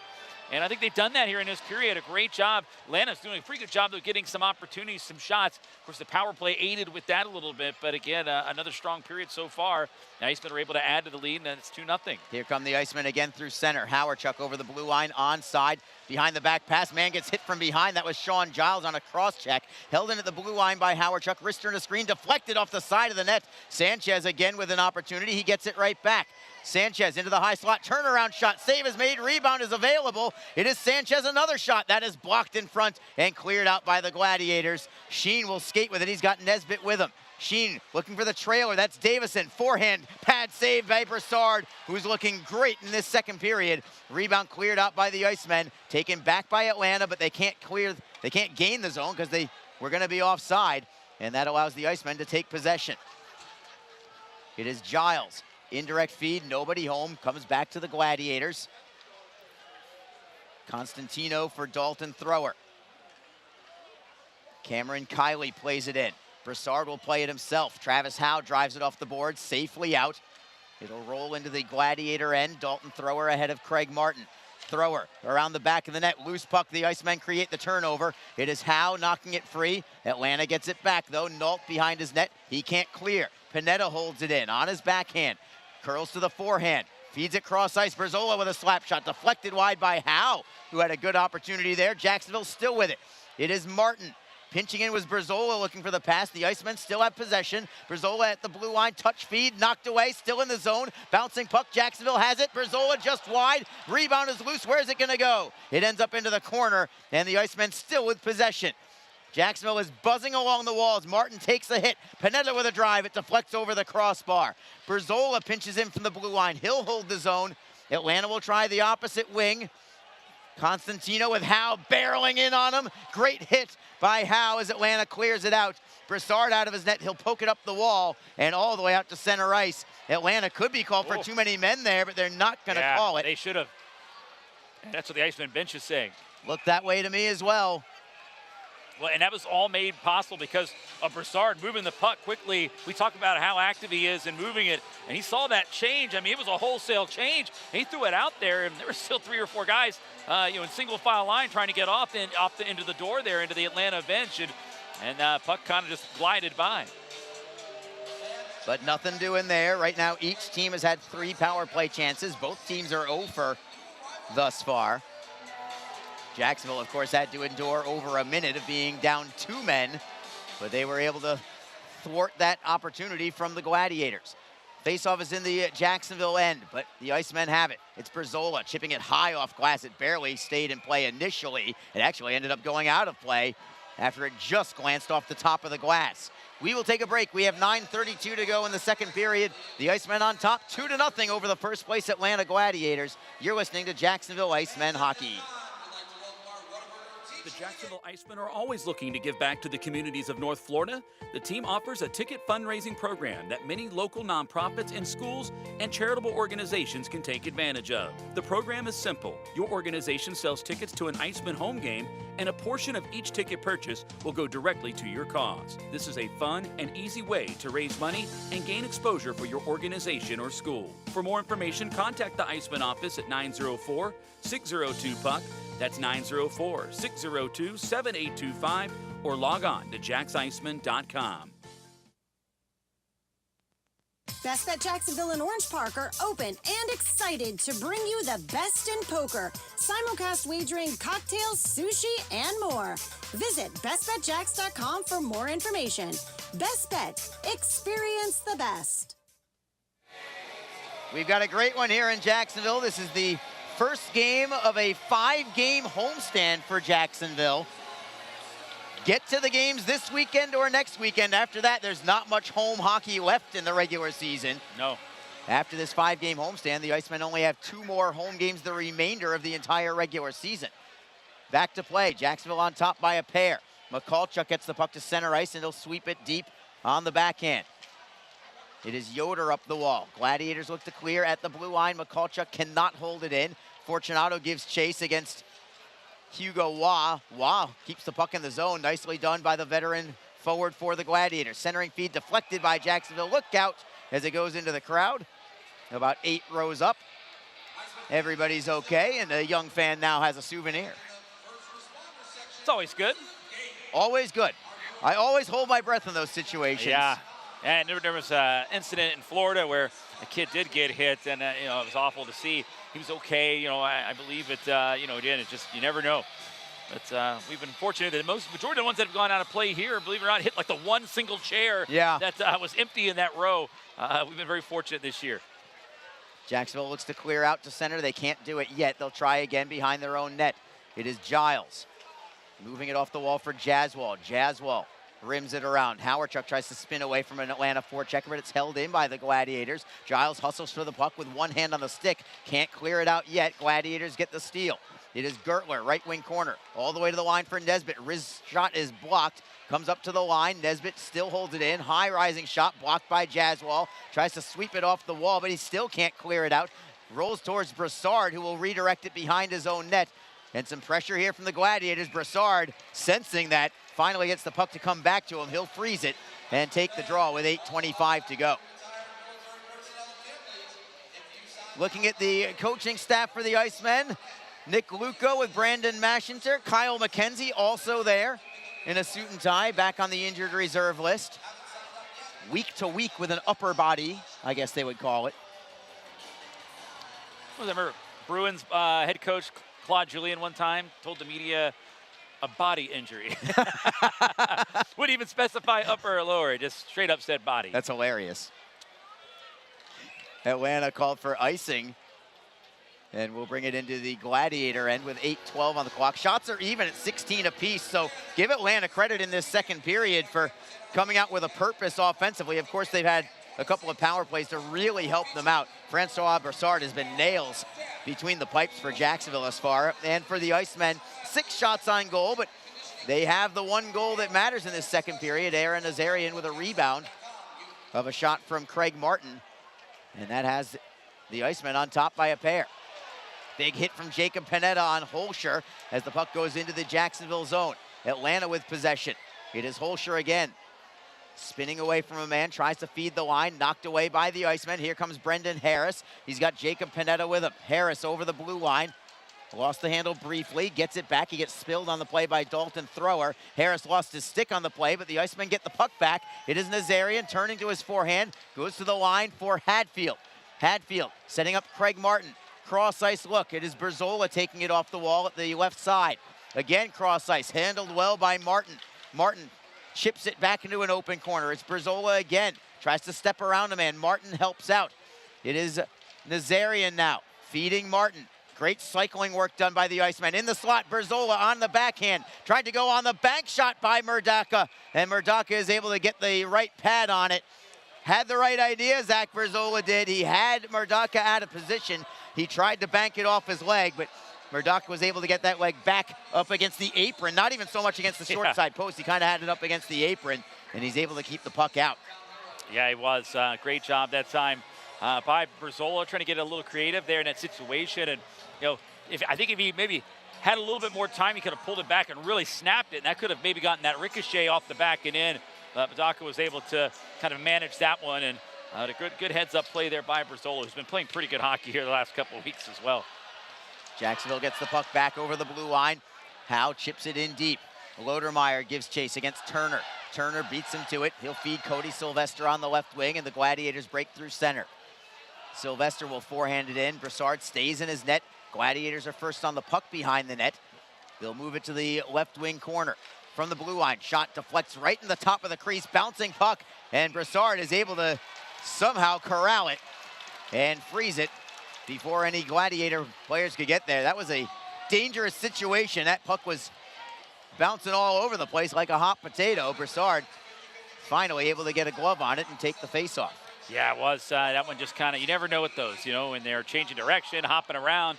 You know, goaltenders, I think they like to see him a little bit more routine. That one was anything but he adjusted nicely there. Again, he's really dialed in at the moment here, and face-off come to his right. He's really been dialed in all season. Again, Yeah. Still the league leader in goals against average at 2.02 coming into this game.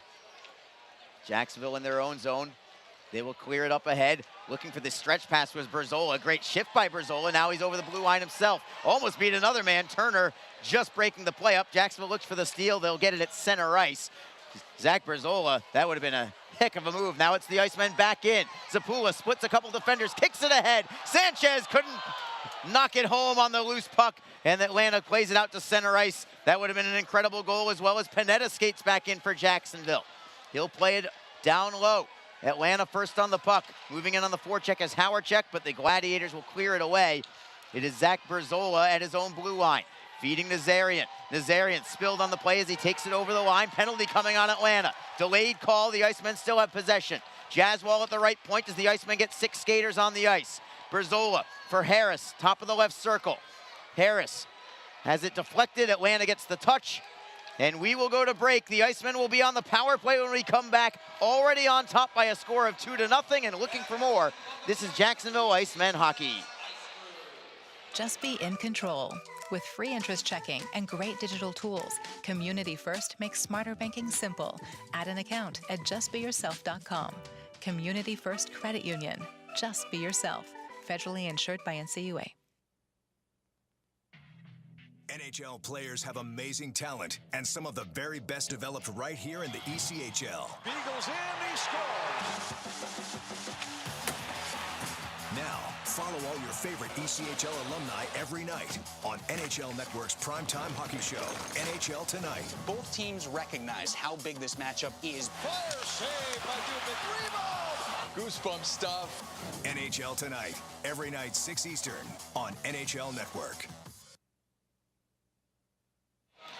Power play upcoming for the Jacksonville Icemen, already on top 2-0 with 5:36 to go. Francois Broussar becoming quite the story tonight, saving all 17 shots that have come his way. By the way, backup goaltender tonight, not Charles Williams. He's not here. There's a very good reason why, Reader. Yeah, a great reason why, and we got to give a big congratulations to he and his wife, Camille. They just had their first child.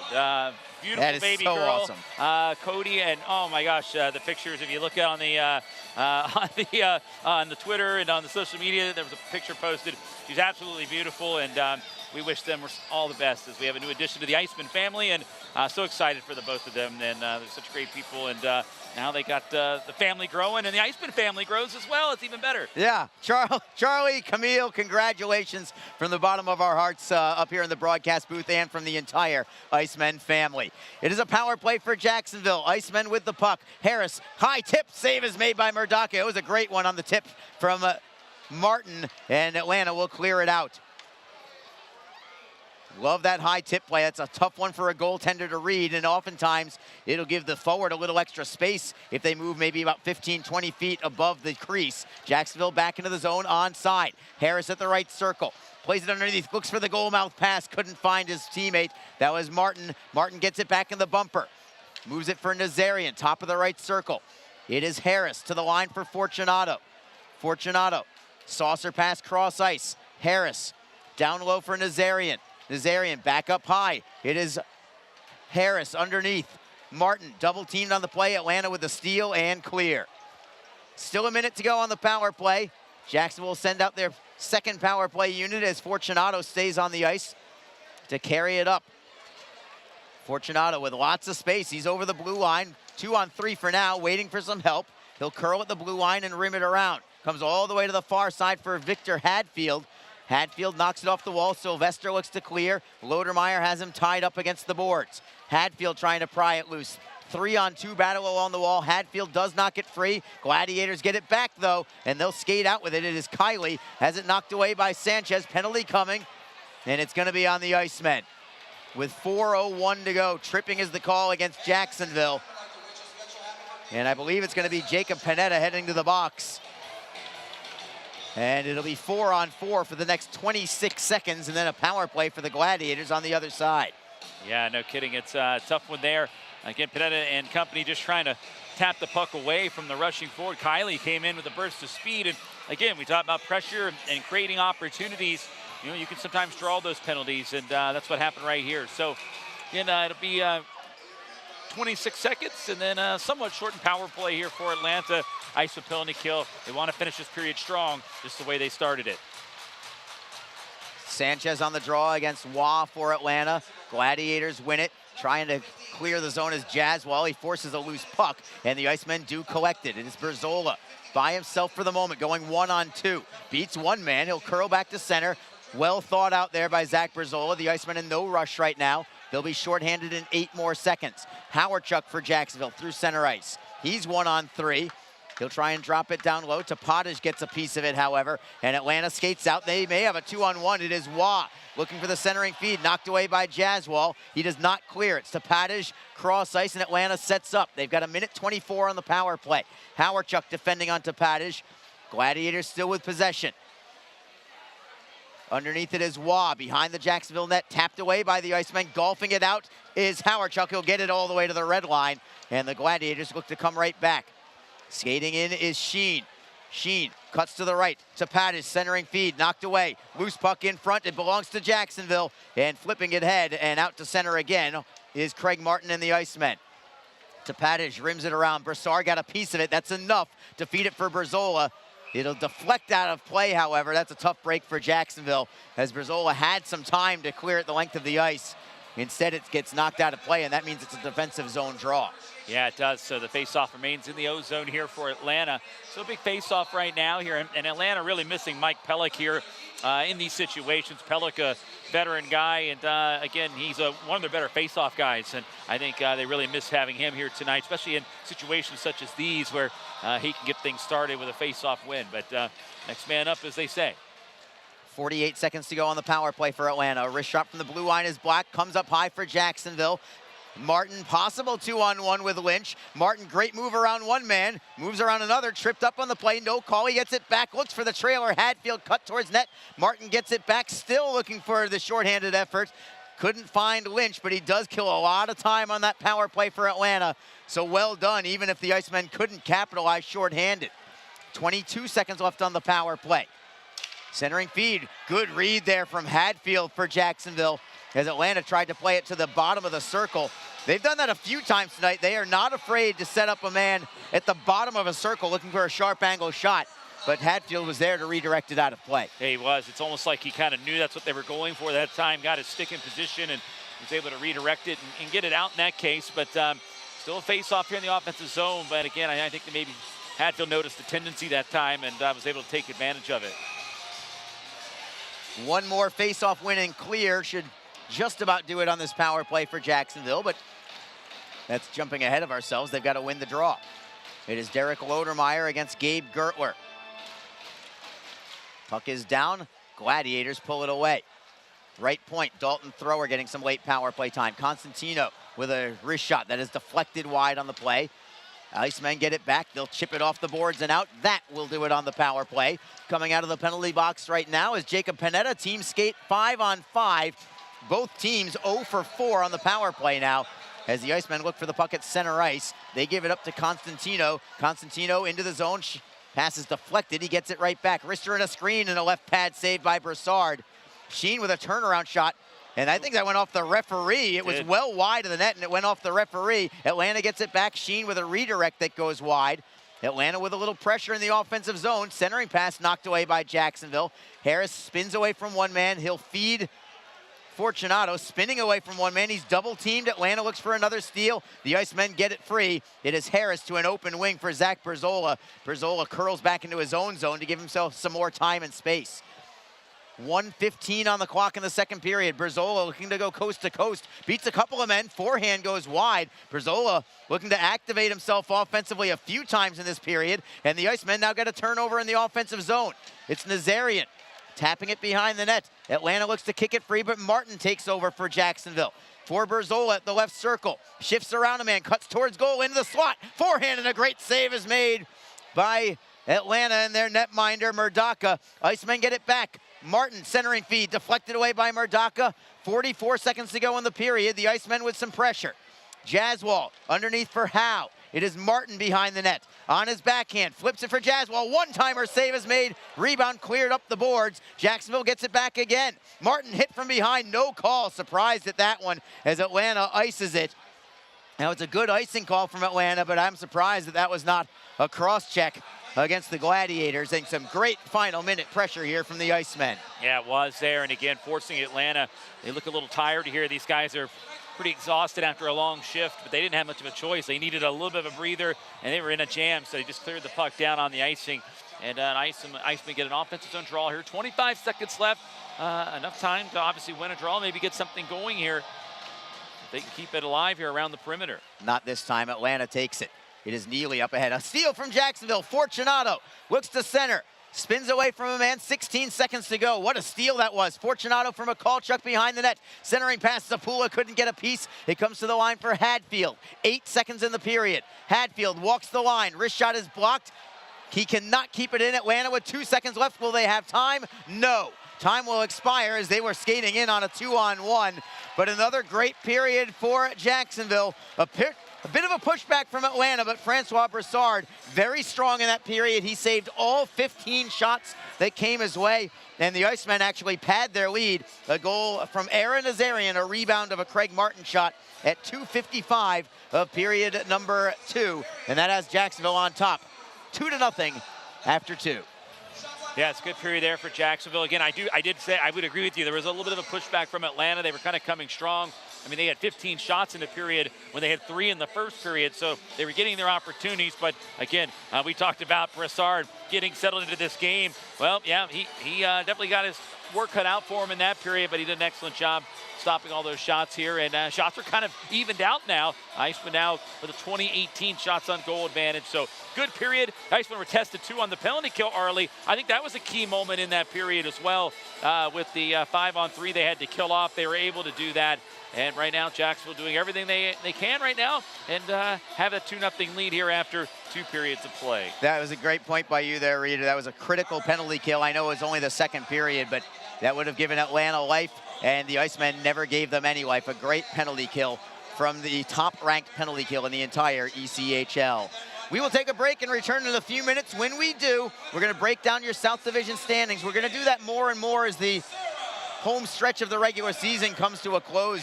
Jacksonville is down to only 16 games remaining in the regular season. Every game counts right now, so we'll break it down for you and tell you what's at stake when we come back. It's 2-0 Icemen after 2 periods of play. This is Jacksonville Icemen hockey on Mixlr and on flowhockey.tv. Tonight's game is brought to you by the ECHL, celebrating its 34th season of affordable family entertainment. The ECHL would like to recognize the following league sponsors: AMI Graphics, official signage provider; AthleticNet, official jersey supplier; Baron Rings, official championship ring supplier; BFL Canada Insurance and Sutton Special Risk, sponsors of the 2022 ECHL Hall of Fame induction ceremony; Flow Sports, the exclusive streaming provider of the ECHL; Geico, official auto insurance of the ECHL; The Fairley Group, official commercial insurance provider; Handbid, the official mobile auction app; Honig's, the official partner of the ECHL officiating team; Howie's Hockey Tape, official hockey tape and lace provider; In Glasgow, official puck provider; My Grey Group, your source for game-worn jerseys; Sideline Swap, official online marketplace of the ECHL; and Warrior, exclusive on-ice equipment provider of the ECHL and title sponsor of the 2022 ECHL All-Star Classic. Catch all of the ECHL action live in high definition by logging on to flowhockey.tv. Don't forget, this game is being streamed live around the world today. Go to flowhockey.tv to catch all of the Iceman action and archived footage of the event. Flow Hockey is the live streaming home for the Icemen. Get the Flow Sports iOS and Android apps to watch the event live and on the go. Upgrade to a pro subscription and you can gain access to premium content on all Flow Sports sites. This includes more than 1,000 live events, original documentaries, exclusive training and technique videos, and much more. Follow Flow Hockey on Twitter, Facebook, Instagram, and YouTube to get the latest news and updates from the Icemen and other upcoming Flow Hockey events. Flowhockey.tv, the new streaming home of the Jacksonville Icemen and the ECHL. Just be positive. Your Community First Mortgage champions make sure you get a great rate, a quick close, and can save you about $3,000 in closing costs. Apply at communityfirstfl.org. Community First Credit Union. Just be yourself. Federally insured by NCUA, Equal Housing Lender. The Jacksonville Icemen offer discounted tickets for groups of 10 or more. Whether it's a company outing, a group from your school or church, or just a gathering of friends, the Icemen can help you set up a night of fun at a discounted cost. Other benefits include an intermission ride on the popular Fan Zam, a post-game group photo, or take a shot on net after the game. Ticket fundraisers are also available. For more information, contact the Iceman office at 904-602-PUCK. That's 904-602-7825, or visit us online at jacksiceman.com. Iceman Hockey, feel the freeze. Best Bet Jacksonville and Orange Park are open and excited to bring you the best in poker, simulcast wagering, cocktails, sushi, and more. Visit bestbetjacks.com for more information. Best Bet. Experience the best. The Jacksonville Icemen are always looking to give back to the communities of North Florida. The team offers a ticket fundraising program that many local nonprofits and schools and charitable organizations can take advantage of. The program is simple. Your organization sells tickets to an Iceman home game, and a portion of each ticket purchase will go directly to your cause. This is a fun and easy way to raise money and gain exposure for your organization or school. For more information, contact the Iceman office at 904-602-PUCK. That's 904-602-7825, or log on to jacksiceman.com. Just be in control. With free interest checking and great digital tools, Community First makes smarter banking simple. Add an account at justbeyourself.com. Community First Credit Union. Just be yourself. Federally insured by NCUA. NHL players have amazing talent, and some of the very best developed right here in the ECHL. Beagles in, he scores! Now, follow all your favorite ECHL alumni every night on NHL Network's primetime hockey show, NHL Tonight. Both teams recognize how big this matchup is. Fire save by Dubin. Rebound! Goosebump stuff. NHL Tonight, every night 6 Eastern on NHL Network. Hi, everyone. This is Allie McDeal from the Best Bet Poker Rooms. Experience the popular Vegas-style game, Fortune Pai Gow Poker. Both locations are now playing Face-Up Pai Gow. It's more fun to play than ever. You could win up to $25,000 on a single $5 bet. Come play at either Best Bet location today. What is your role in the fight against cancer? The answer could be as simple as driving your car. For many cancer patients, getting to and from treatment is one of their toughest challenges. The American Cancer Society needs volunteer drivers to help provide transportation for people in your community. Through the gift of a lift in your car, you can help patients take one more step in the road to recovery. Get in the driver's seat in the fight against cancer. To find out more, call your American Cancer Society at 1-800-227-2345 or visit cancer.org. If you feel that passion is just the start, if you think practice is never over, if you believe speed limits are just for highways, and Saturday mornings aren't made for cartoons. If you try, fail, learn, laugh, repeat, compete, respect, and unite, then you belong on our team. Join now at team.ccmhockey.com. Just be confident. Community First makes smarter banking simple so you can relax, knowing you're managing your money the right way, yours. Visit justbeyourself.com. Community First Credit Union. Just be yourself. Federally insured by NCUA. We are back in downtown Jacksonville between periods 2 and 3. Arlie Johnson with you along with Alex Reed. This is Jacksonville Icemen hockey, and so far the home team on top. 2-0 is your score. A first period goal from Derek Lodermeier, a second period tally from Era Nazarian. Reader, let's move to the South Division standings as promised, and again, we'll keep you up to date on this more and more often as we wind down towards the end of the regular season, especially because it is such a tight race. And we certainly don't want to lose sight of where Jacksonville is in the standings. Right now, they sit in third place. They're 6 points behind Atlanta, but that just makes this weekend all the more critical. I know we want to play this kind of one game at a time and just take it from there. You don't want to, at least from a coaching and player standpoint, you certainly don't want to look beyond tonight. But from a fan standpoint, always fun to look at a weekend series like this and realize what could be. And, you know, if you're a fan out there, nothing wrong with thinking, hey, you have a 3-game sweep against Atlanta, you're tied with Atlanta, and you may very well be in first place in the South. Yeah, that's certainly a possibility. That opportunity is there. It's going to be very difficult. It's a very good Atlanta club, and the Icemen, though, so far so good. They've done a good job, but you're right. I mean, that opportunity is there for them to be tied in points at the end of the weekend, and then from there, who knows? And we've talked about it, Arlie, a little bit off the air, but you know, Atlanta's schedule, they're really hitting a gauntlet, as we like to say. It's their schedule coming up here. They don't have the easiest of schedules with some of the teams they've got, and it really all starts here with the Icemen because they're one of those teams that they're competing with. Atlanta has 14 games left, including this one tonight. Their next 6 are 3 here, then 3 at Rapid City. They also end the season with their last 5 in a row against either Jacksonville or Florida. That's 11 of their 14 games right there. So that'll give you an idea of just how challenging it will be for Atlanta.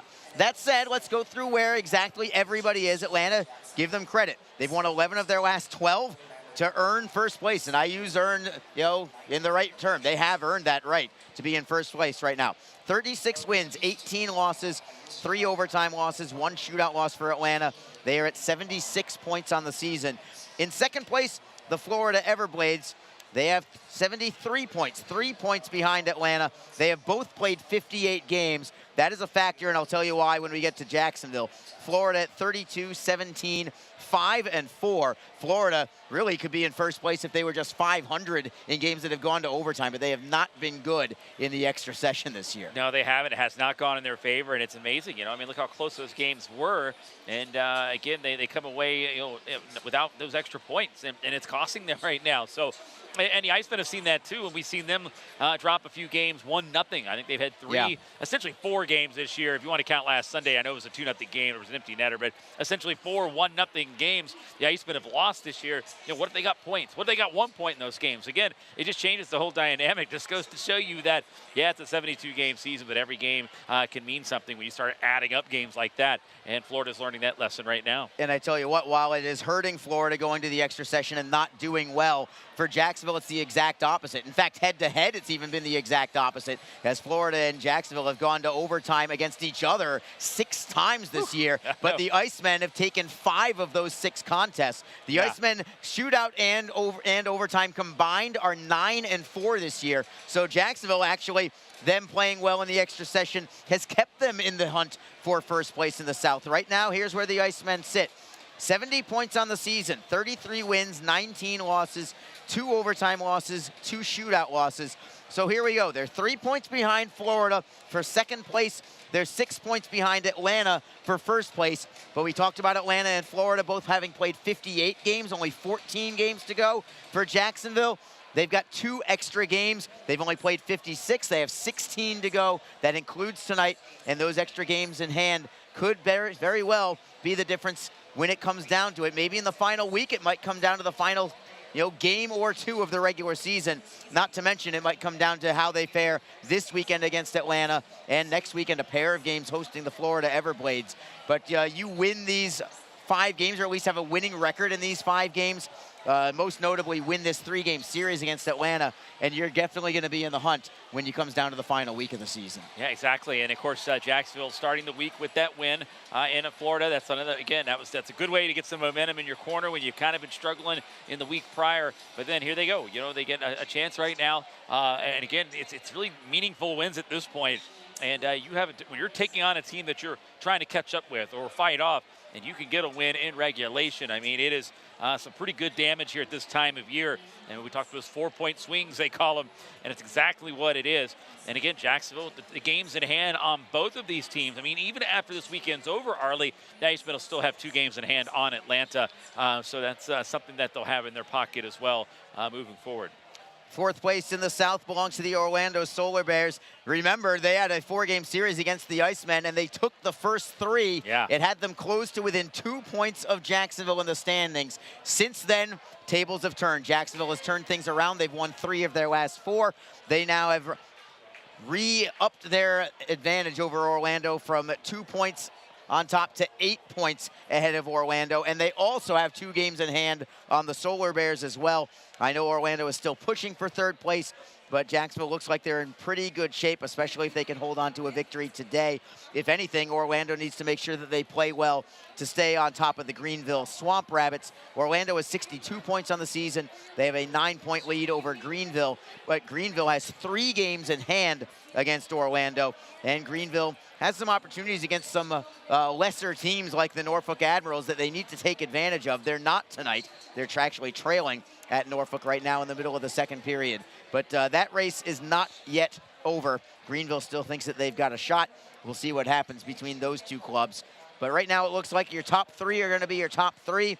It appears more or less that Orlando is going to be kind of locked into 4th. And then unless Greenville does something extremely special, it appears that Greenville, Norfolk, and South Carolina will all be left on the outside looking in when we come down to the Kelly Cup playoffs come mid-April. Yeah, it's the way it's shaping up right now. And I believe Jacksonville's magic number to clinch a playoff spot is 18, if I'm not mistaken. Yes, 18 points. 18 points, and that is in relation and correspondent with what Greenville does because they're that 5th place team. So any combination of an Iceman victory and getting points versus Greenville losing an opportunity to get points goes towards that number. And again, that's just strictly from a clinching standpoint to get in. But you know, as far as how the top 3 are going to finish, well, that's yet to be seen. I can't wait to see. And going back to that magic number again, just to break things down a little bit, Greenville is trailing at Norfolk tonight, 1-0 in the middle of the 2nd period. Talking about magic numbers, for those who are not sure, how does the magic number in hockey work? Right now, the magic number for the Icemen to clinch a playoff spot is 18 points. It's any points that the Icemen get and any points that Greenville does not get in their game. So as an example, today, if Jacksonville holds on for the victory today, the magic number will go down to 16 points. If Greenville loses today, combined with the Icemen win, then the magic number will go to 14 points, potentially by the end of the night. Yeah. So it could go pretty rapidly, those points, and the Icemen would have absolutely no problem with that whatsoever. Oh, not at all, not at all. And again, you're going to start seeing, you know, really each night here in the next couple of weeks, teams all across the league. You're going to start seeing those playoff scenarios, clinching scenarios, and all across the league. As 'tis the season, Arlie. Oh, yes. It's that great time of year. Playoffs are around the corner, and we hope that the Icemen just seal the deal and get in sooner rather than later. But still some work to do. But it is getting that fun time of year right now. It's been fun all season long. Yeah, and there's whole year. plenty more to go for the Icemen, including this 5-game homestand that is getting kicked off tonight. Hopefully on the right foot. So far, so good. It's 2-0 Jacksonville after 2 periods of play. We'll take a very brief break and come back in just a moment. Start of the 3rd period when we come back. This is Jacksonville Icemen hockey. Just be in control. With free interest checking and great digital tools, Community First makes smarter banking simple. Add an account at justbeyourself.com. Community First Credit Union. Just be yourself. Federally insured by NCUA.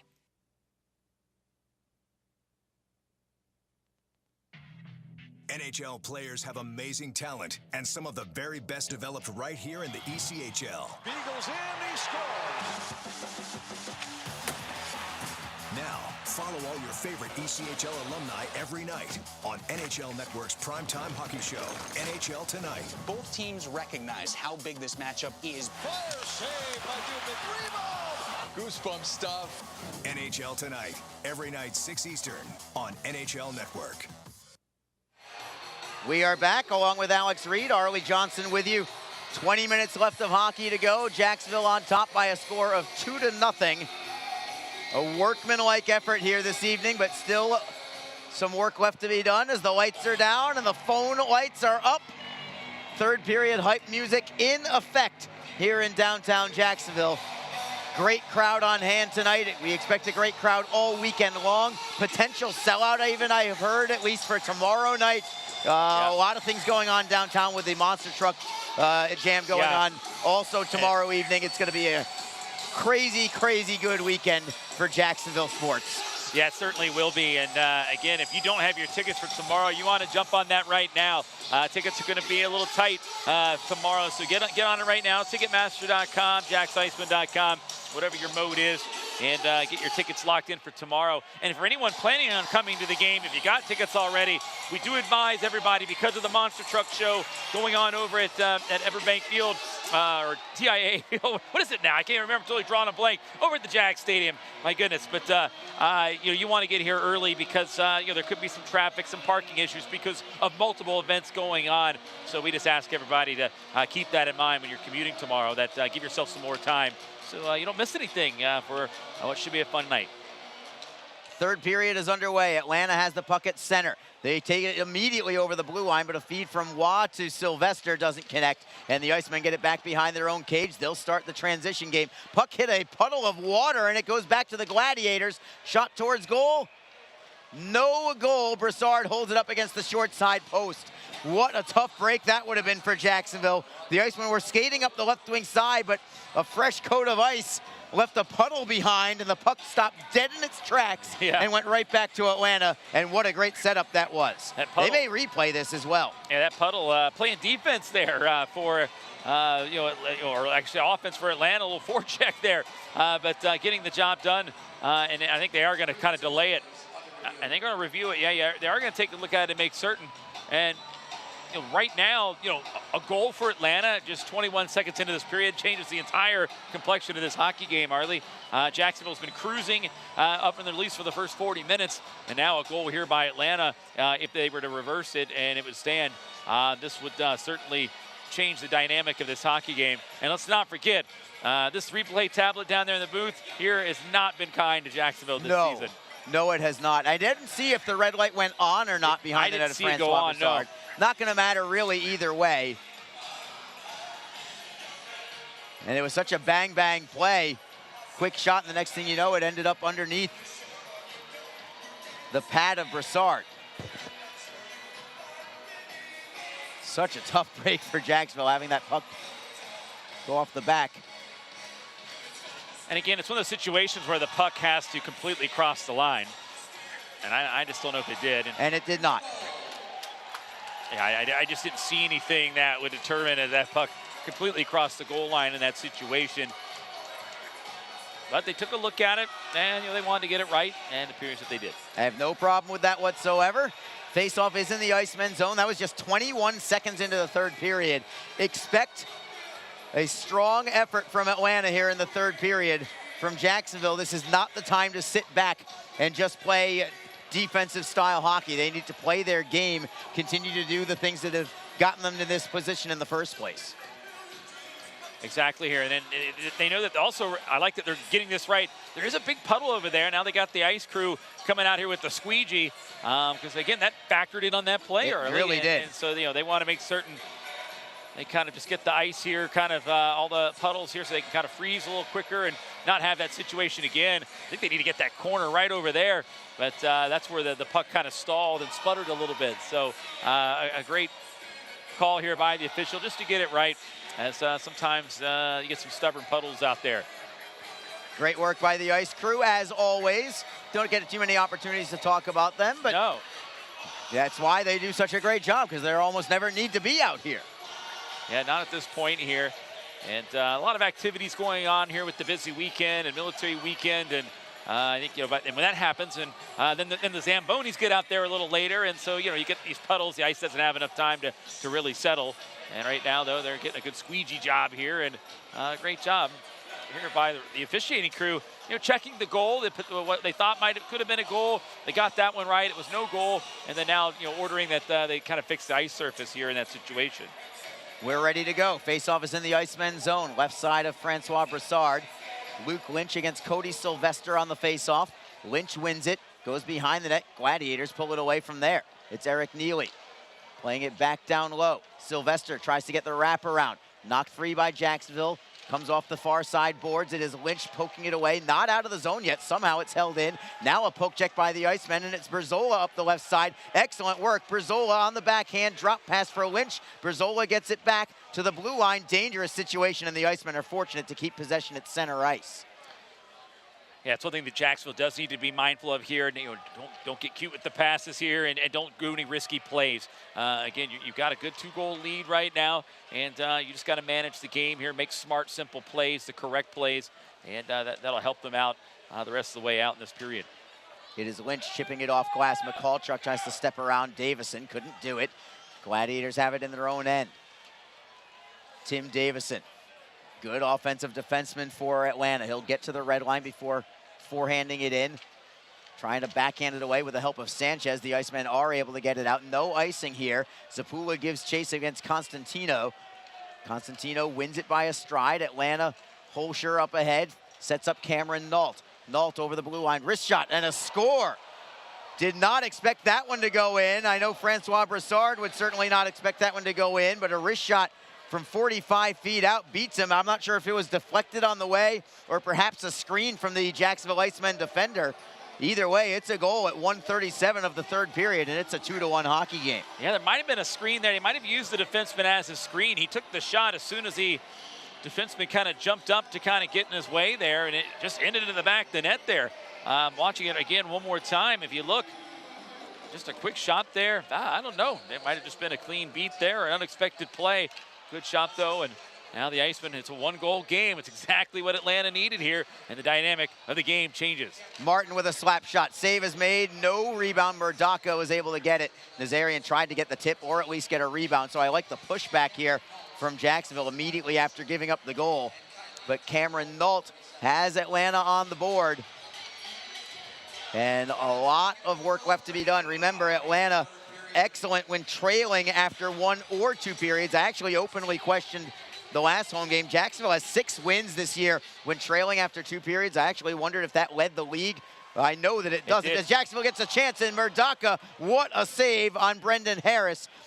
Just to complete the thought, the Icemen do not lead the league when trailing after 2 in number of wins because Atlanta has 7 of them. Yes, exactly. Yeah, Atlanta's done really well in those situations. Puck is in the Icemen zone.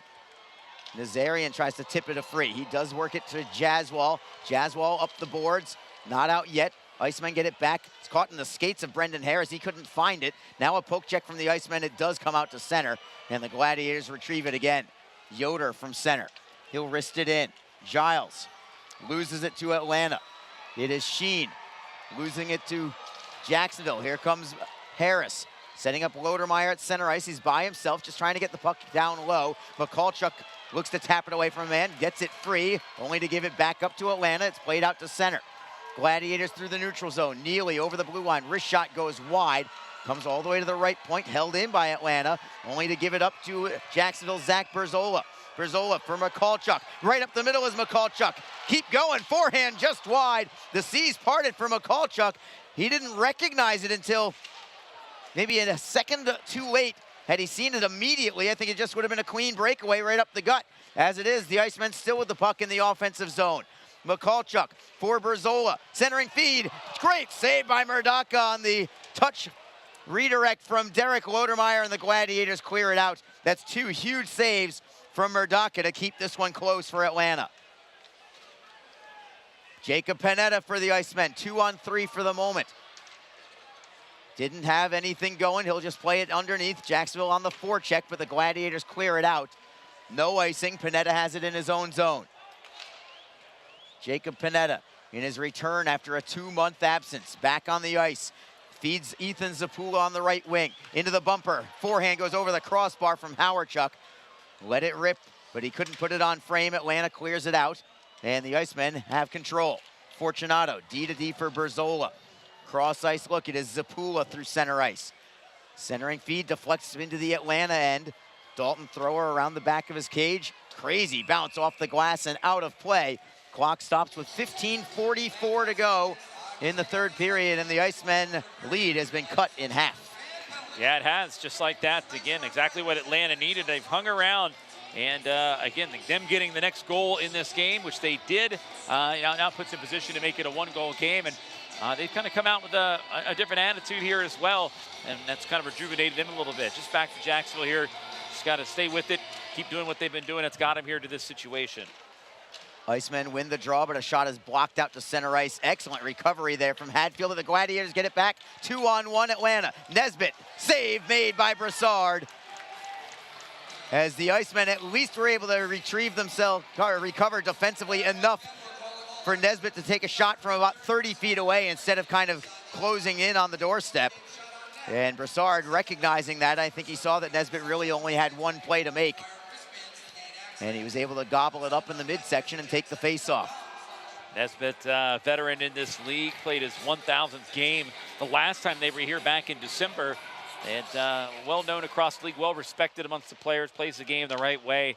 And has been a big part of Atlanta Gladiators hockey history. And good opportunity right there. Just Broussard kind of knew where it was going that time. Atlanta behind the net, looking to center. Knocked up free by Jacksonville. Penalty coming. This is on the Icemen.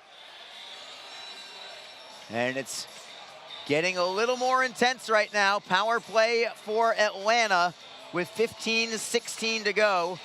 Craig Martin is going into the box. And the Icemen have already allowed one goal in this period, and now they're shorthanded, looking to preserve the lead. It's actually Zach Berzola going to the penalty box, not Craig Martin. Either way, it's a power play for the Gladiators, their 5th of the evening.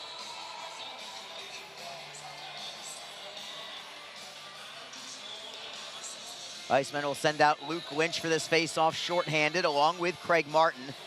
Two defenders are Sean Giles with Jacob Panetta.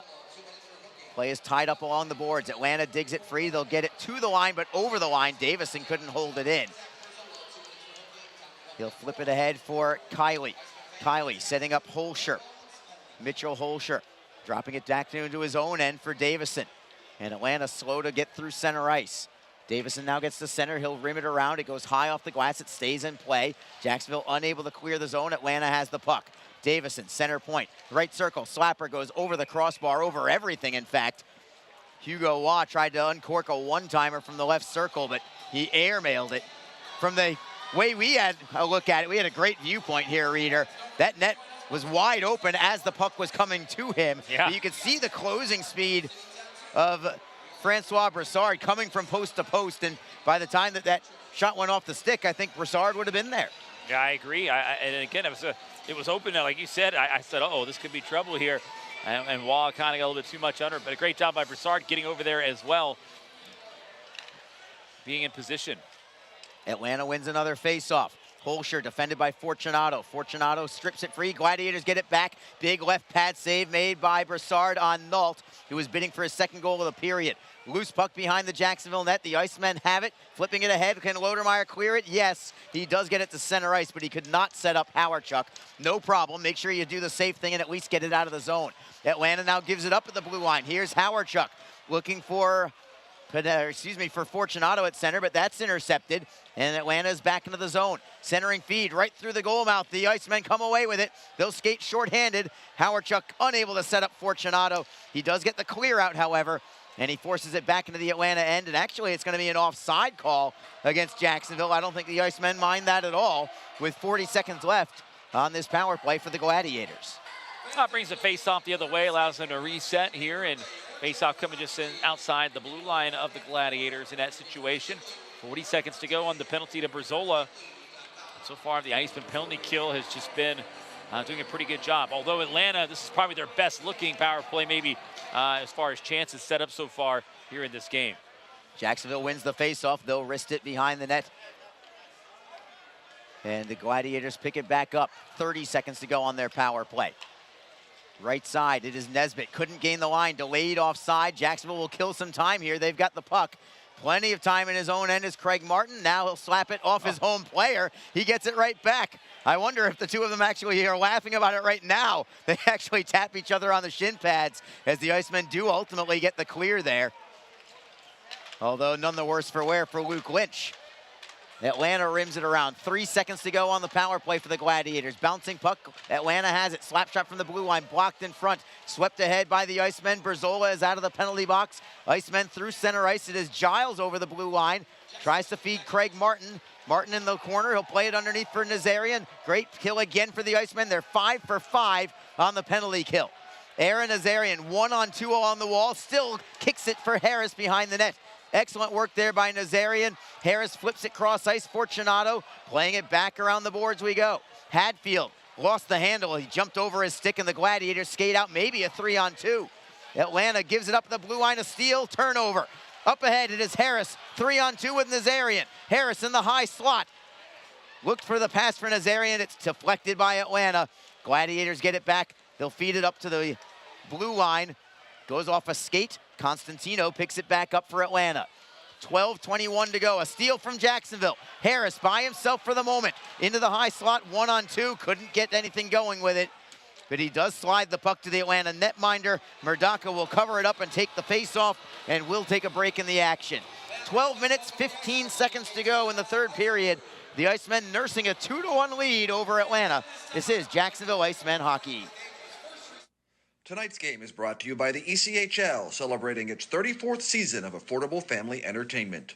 The ECHL would like to recognize the following league sponsors: AMI Graphics, official signage provider; Athletic Knit, official jersey supplier; Baron Rings, official championship ring supplier; BFL Canada Insurance and Sutton Special Risk, sponsors of the 2022 ECHL Hall of Fame induction ceremony; Flow Sports, the exclusive streaming provider of the ECHL; Geico, official auto insurance of the ECHL; The Fairley Group, official commercial insurance provider; Handbid, the official mobile auction app; Honig's, the official partner of the ECHL officiating team; Howie's Hockey Tape, official hockey tape and lace provider; In Glasgow, official puck provider; My Grey Group, your source for game-worn jerseys; Sideline Swap, official online marketplace of the ECHL; and Warrior, exclusive on-ice equipment provider of the ECHL and title sponsor of the 2022 ECHL All-Star Classic. Catch all of the ECHL action live in high definition by logging on to flowhockey.tv. Wrist shot from the blue line for Jacksonville, saved by Murdaka in a screen. Rebound for Atlanta, they'll play it ahead and deflect in behind the Jacksonville net. It is Fortunato against Gertler. Fortunato shoves the man away and gets the puck loose for Sanchez. The Icemen still hemmed in their own zone, but they pick it up again. It is Hadfield. Stretch pass for Sanchez. Bouncing puck, but he'll chip it over the blue line and into the zone. Gets thrown down, and a penalty coming to Atlanta. That's the second penalty that James Sanchez has drawn in this game. And it's going to be a power play for the Icemen with 11:39 to go in the third period and a chance to regain that 2-goal cushion. Yeah, I think they kind of need to get it here. Again, they seem to be doing okay. They're fine, but again, another goal would give this team a little bit of that breathing room here. Again, Atlanta doing a pretty good job so far in this period. Good response for them. They're now shooting the Icemen 23-22. One thing I've noticed about Atlanta here, and something that they're very good at, something we noticed on the video coming in on the game film, is they like to block a lot of shots, get in those lanes. They're starting to do that a little bit more here in this third period. So chance right now for Jacksonville in the power play, try to add to their lead, get a little bit more of that breathing room as we talked about. Lynch, Nazarian, and Martin up front. Harris at the blue line as the fourth forward. Harris has the puck, swings it around, but Fortunato is not there, and Atlanta skates up the right side. What a great defensive play by Brandon Fortunato, though. Rubbing out, I believe it was Kiley on the play, not allowing him a shorthanded chance. Icemen drill it right back in. Martin first on the puck. Around the wall, it is Berzola behind the net, or Lynch rather, to the blue line for Fortunato. Harris at the right circle. He'll walk the line and feed it for Nazarian, now at the right circle. Nazarian along the boards, tries to play it down low, bouncing puck. Atlanta wins it, and they'll fire it at the length of the ice. Jacksonville 0 for 4 on the power play thus far. This is their 5th chance. Still a minute 12 to go on this man advantage. Second power play unit is already on for the Icemen. Jacob Panetta behind his own net. Skates away from Waugh, always dangerous in this situation, but Panetta gets it to the blue line. He'll chip and chase after it. Dalton Thrower first on the puck around the boards. Crazy bounce, but Atlanta has it. Breakaway. It is Hugo Waugh to tie the game on Broussard. Saved by Broussard. It was a huge one with the left pad. There goes Hugo Waugh again on those shorthanded opportunities. You can see it coming from a mile away. And Francois Broussard with a massive save to keep the Icemen on top. Yeah, big time. Waugh already has 2 shorthanded goals against Jacksonville this season. That time he nearly had 3, but Francois Broussard with the big time save. Remember that one, Arlie? Depending on how this game ends up, that one was big. 22 seconds to go on the power play for the Icemen. It is Sanchez with a great move around one man. He'll take it to the blue line. Offside is called. He had to make an extra move at the line, and it cost him. Faceoff will come outside the Atlanta line. 16 seconds to go, but this crowd's still buzzing over that breakaway from Hugo Waugh and that phenomenal save from Francois Broussard. Well, he does a good job in reading what Jacksonville's going to do. That's how he's gotten a couple of the goals. It also comes a little bit of cherry picking, too. He was kind of drifting in behind everybody, recognized an opportunity. But again, that's just heads-up awareness. He joins up on the play and recognized they had the puck and they could springboard him for the chance, and they did. And Broussard with the fantastic stop. Atlanta plays it all the way down to Broussard. He'll leave it behind his net for Giles. Final seconds ticking away on this power play for Jacksonville. It's Berzola for Giles. Had his stick lifted at center ice. Atlanta couldn't quite maneuver with the puck, but they do go back to full strength. Jacksonville now loses it in their own zone. It is Holscher. Holscher with a drop pass, picked off by Jacksonville. It's swept into the corner by Giles and chipped off glass and out by Martin. Not enough for icing. Will play on. Davison rims it around, looking for Turner. Turner at center ice for Holscher. Atlanta's playing a good third period here. They've already scored once, looking for more. Now a steal from the Icemen. It is Harris for Lodermeier, 2-on-1. Lodermeier jumps by a man, bouncing puck, and Nazarian could not calm it down. Gladiators come back with a 2-man rush in transition. Centering feed from Sylvester, knocked away by Giles. He gets it back, only to give it up to Nazarian. Loose puck, Berzola couldn't clear it out. Turnaround shot, pad save made by Broussard. Rebound for Atlanta, and a steal from Jacksonville, Derek Lodermeier, always responsible defensively with the interception and clear out. 8:40 to go in the third period. Jacksonville still nursing this 1-goal lead at 2-1. Icemen in their own zone, skating out is Luke Lynch, picking up some speed over the blue line, cuts to the right, beats a man behind the Atlanta net. Centering feed actually ended up going off the boards to Murdaka, who will cover it up and take the draw. We will take a break. There's 8 minutes and 23 seconds to go in the third period. The Icemen remain on top, 2-1. This is Jacksonville Icemen hockey. Don't forget, this game is being streamed live around the world today. Go to flowhockey.tv to catch all of the Icemen action and archived footage of the event. Flow Hockey is the live streaming home for the Icemen. Get the Flow Sports iOS and Android apps to watch the event live and on the go. Upgrade to a pro subscription and you can gain access to premium content on all Flow Sports sites. This includes more than 1,000 live events, original documentaries, exclusive training and technique videos, and much more.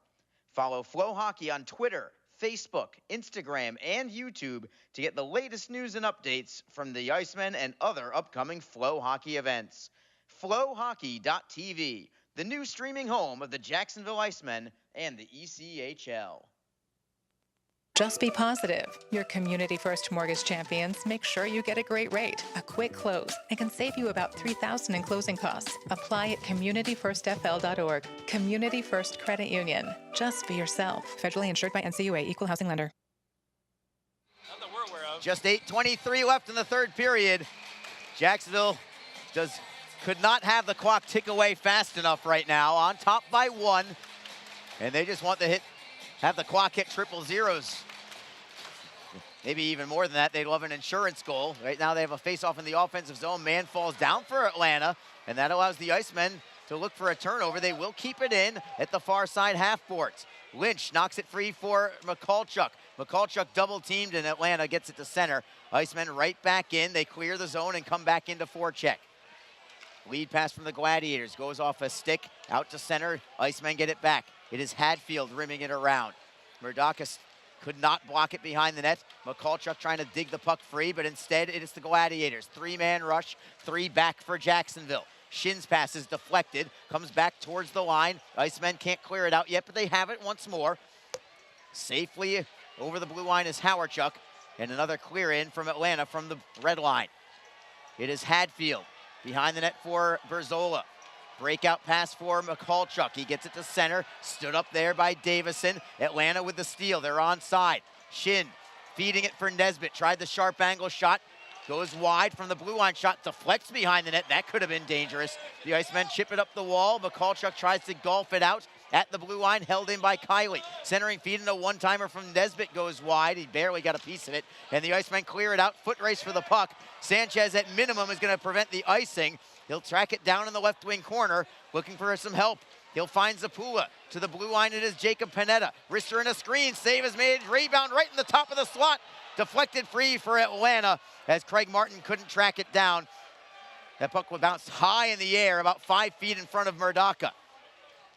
Jacksonville now in their own zone. Zapula chips it ahead. Can Sanchez get there? Yes, 2-on-1 for the Icemen. Sanchez, right circle, feeds Martin. Great save by Murdaka. Then a rebound is loose. It's still loose. Where's the puck? It's swept away by Atlanta, but not out. Panetta with a wrister that is deflected out of play. What a great save from Joe Murdaka. He's made 3 of them in this third period to keep Atlanta close. Yeah, he has. That one right there, too. Good job on the 2-on-1. Stopped the initial shot, then Martin brought it back, and he kind of pinballed around behind him. Might have hit a little bit of the post there. It was just begging to be knocked in. The Icemen just didn't have anybody in time to knock it in. And it remains a 1-goal game here, Arlie, in Atlanta. Kind of bring in the pressure here, but a good response on that rush by Jacksonville. Face-off is to the left of Murdaka. Harris on the draw, wins it for Nazarian. An immediate shot is blocked in front. A lot of traffic in front, but the Icemen keep the play moving along the wall. Harris now gives it up, a turnover. Atlanta skates it ahead. Lead pass for Cody Sylvester. Sylvester behind the Jacksonville net. Fortunato defends on him. Tied up and belongs to the Icemen off the loose puck. Nazarian feeds Travis Howe. Howe from center flips it in. He'll be first on the puck as a couple men ran into each other for Atlanta. Howe centering pass picked off, but they get it right back. Howe couldn't redirect a centering feed from Harris. Giles pinches in from the blue line. He'll hold it in. Harris behind the net on his backhand. Wants to make sure he does the smart play. Tries to play it down low. Knocked free by Atlanta. Cleared ahead. Here come the Gladiators.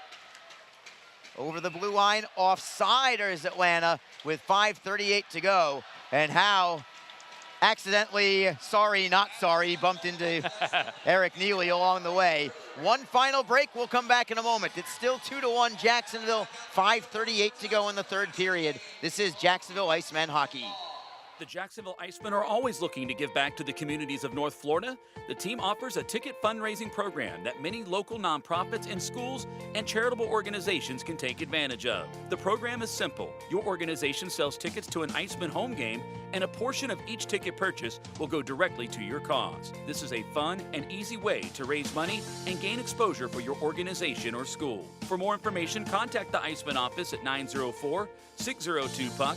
That's 904-602-7825, or log on to jacksiceman.com. Best Bet Jacksonville and Orange Park are open and excited to bring you the best in poker, simulcast wagering, cocktails, sushi, and more. Visit bestbetjacks.com for more information. Best Bet, experience the best. Face off in the neutral zone with 5:38 on the clock in period number 3. Atlanta from center. They try to play it in deep. They do get it over the blue line after it was a blocked shot. Centering feed looking for the high tip for Waugh. He couldn't get a piece of it, and the Icemen break out. Berzola, right to left pass. Lynch is over the blue line. Tries to step around Yoder and does. Tripped up on the play, no call. Great move by Lynch. We've seen him do that a couple times throughout the season. Lynch trying to get it back. It's tied up along the boards. The Icemen are fine with this as long as the clock continues to tick away. Puck is still pinned up along the near side wall. Finally slides towards the blue line. Atlanta will clear it out. Hadfield for the Icemen. Up the wall. Lodermeier redirects in. Yoder beats Lynch to the puck, clears it out into the Icemen zone. No icing here. Broussard skates out of his crease to feed it ahead for Berzola. Drop pass now to Fortunato. Wing to wing. It is Howardchuk chipping and chasing. Zapula going after it also. Davison, however, beats everyone to it. Atlanta up the wall, out to center ice. They still have it. It is Nesbitt over the blue line. He'll backhand behind the Icemen net. Fortunato tipping it up the wall. Zapula tries to let it ride. He's immediately double teamed though. Atlanta looking to dig it free. Jacksonville keeping things along the wall. Atlanta does come away with it. Fortunato now defending on Nesbitt. It is Gertler all the way to the blue line. Topadic with a drive in a screen, and it deflected wide, and trying to cover it up and able to do so off the carom is Francois Broussard. Dangerous situation there. A lot of traffic in front. I'm not sure if Broussard would have had a chance at seeing it. Yeah, that would have been a tough shot there. Topadic, he's got a good amount of goals here this season when you look at his numbers. 11 goals for the defenseman, 34 points. And Tim Davison, who we saw in the All-Star Classic, he's got 38 points and 7 goals. I mean, their defensemen are, those two guys right there are a great 1-2 punch. They're actively involved. And, as far as the offensive production, they can score. That was just a very low bouncing shot that could give any goaltender fits. Both those guys are on the ice at the blue line as well. Atlanta has the puck. And to the line it is Topadic. Rister in a screen, deflected into the corner. Nesbitt tries to knock it free to the blue line. He has set up Davison. Rister again in a screen, never reached the net. Atlanta gets a shot away, denied by Broussard, and it's cleared and iced by Jacksonville. I don't have the problem with that icing call at all, especially considering that it's been a relatively short shift. These guys aren't necessarily exhausted here. Stay on the ice, reset on a draw. Yeah, and you got Lodermeier out there, one of your better face-off guys. But again, you saw Atlanta right there, going back to Topadic and Davidson. They want to work those shots from the point, and why not? They're very active there in those situations. They can get some second chance opportunities. They can get it to the net. They're working to get the puck to those guys. Face-off to the right of Broussard. Lodermeier on the face-off for Jacksonville. Holscher for Atlanta. Then they're going to drop the puck again. Not sure if they have to add a second or not. I think they're saying add one.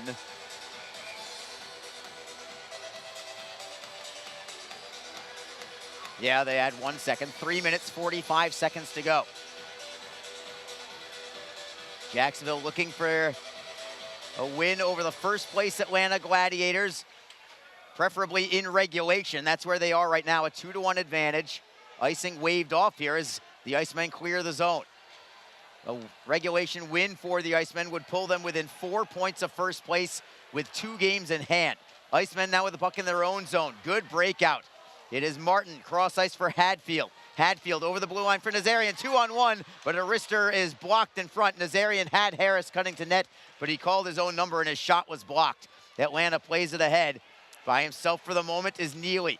Picks up a trailer now in Holscher. Shot on net, kicked aside, rebound up the wall. Jacksonville has it. It is Nazarian.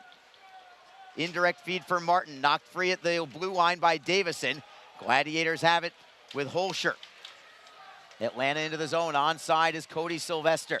Playing it behind the net. Broussard lets it go for Panetta. Up the wall, Nazarian will redirect it out to center. We're down to 2:46 to go in the game.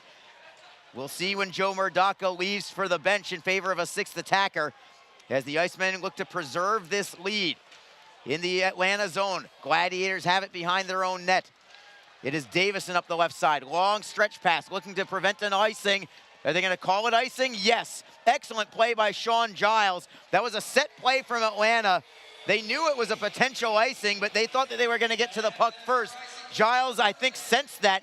He turned and made a beeline immediately for the goal line. It was close, but he got the call, and it's icing against Atlanta. Yeah, I think he did enough there to get the icing call in his favor. Good hustle play there, and he brings the face-off all the way back the other direction here with 2:29 left. So smart heads-up play by Giles, and again, a face-off in the offensive zone for Jacks. 2:29 to go in the contest. Icemen win this face-off. Hadfield with a bomb from the blue line, but that's blocked by Atlanta. They'll play it back to the Jacksonville blue line. Icemen get it back. Sanchez up ahead. Offside is called against Jacksonville. It was a trickling puck, and it just wasn't moving quite fast enough on a deflection. Jacksonville would have had a 2-on-1 had the puck cooperated there, I believe. Yeah, Sapula was breaking down the wing. Had that been an onside play, Howardchuk could get it to him. But again, another block shot by Atlanta. This is what they do. They didn't do a lot of it in the first two periods. Here in this third, they've made it a little bit more difficult for Jacksonville to get through. Icemen win the draw. They'll slap it in deep to Potage behind his own net. Brings it up the right side. Up the middle now it's Davison, the defenseman, activating. Gets it to the line. It's into the zone, but Jacksonville has the puck. A high flip out by Lodermeier. No icing here. They could have called it, but we will play on. 1:53 to go. Murdaka is still in net for Atlanta. Gladiators with the puck in their own zone. Lead pass ahead, deflected in by Gertler. Broussard has it behind his net. He'll flip it around the boards himself. Atlanta blocks it. Lynch gets a piece of it, and Lodermeier clears to center. Murdaka still on the ice. Atlanta back into the zone. Nesbitt playing it into the corner. There goes Murdaka. Jacksonville looking for the clear out. And Howe will play it out to center ice. 1:26 to go. 6 skaters on for Atlanta with an empty net behind them. Atlanta redirects in. Berzola will be first on the puck. Skates around the back of his net, trying to flip it ahead. It's kicked ahead, not out of the zone yet. Loose puck, Atlanta's got it. They'll keep it in. Drop pass towards the line, held in by Davison. At the right circle, wrist shot, save is made, rebound up high. Jacksonville's got a 2-on-1 with an empty net. Howardchuk, right side, feed for Martin, empty netter, and it's 3-1 Icemen.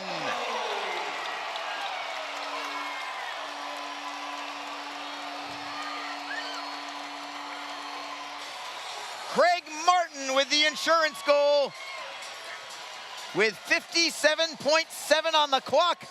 And the Icemen are now less than a minute away from drawing within 4 points of first place.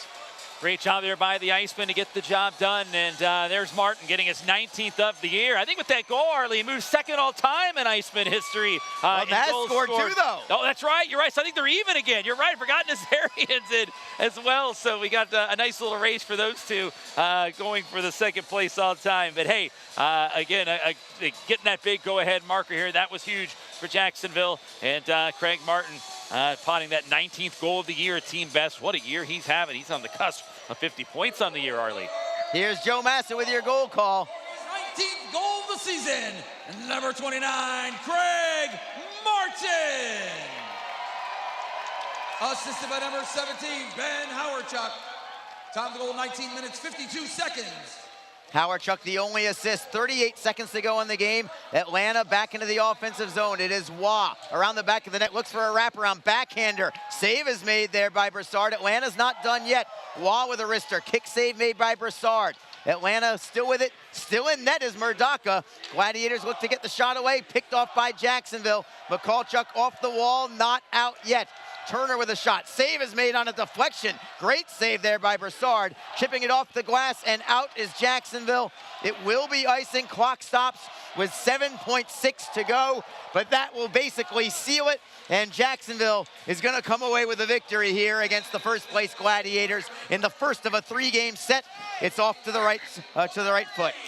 Yeah, it certainly is, and Jacksonville gaining ground here, exactly what they needed to do here tonight and get the job done, and get this thing started here on the right foot here. Again, good pushback by Atlanta. I think that's something they can build upon tomorrow, but right now, Jacksonville, not only are they going to walk away with this win, but they do so in regulation, not allowing Atlanta to get any points. Tremendous effort from, it's a breakaway for Jacksonville. Mikulchuk scores in the final second. It's going to count. What a goal there by Mikulchuk. He got in behind the defense. It will count. The clock was still ticking. And that one, a nice snap there by Mikulchuk. There's no doubt about that. Clock reached triple zeros, but puck was in the back of the net there well before the clock hit the 0 mark. What a job by Mikulchuk. They're going to talk about it, but I'm telling you, I was watching the clock. It hit the back of the net, and then it ticked down a few more, I don't want to say full seconds, but there was still time. It's definitely going to count. 4-1 is going to be your final score. They picked the puck up at center ice. I'm not sure if they're going to replay it or not. I guarantee you, like you, Reader, I was looking right at the clock. There was time left. We're going to call this goal at either 1958 or 1959 of the third period, and the Icemen are going to win this one. 4-1 is going to be your final score. Francois Broussar, what an effort for him. After an opening 20 minutes where he barely did anything, he had to really be up to the task in the final 2 periods. He faced 29 shots in the final 40 minutes alone, but he stopped all but one of them. And Broussard leads the Icemen to victory tonight, and they will be within 4 points of first place.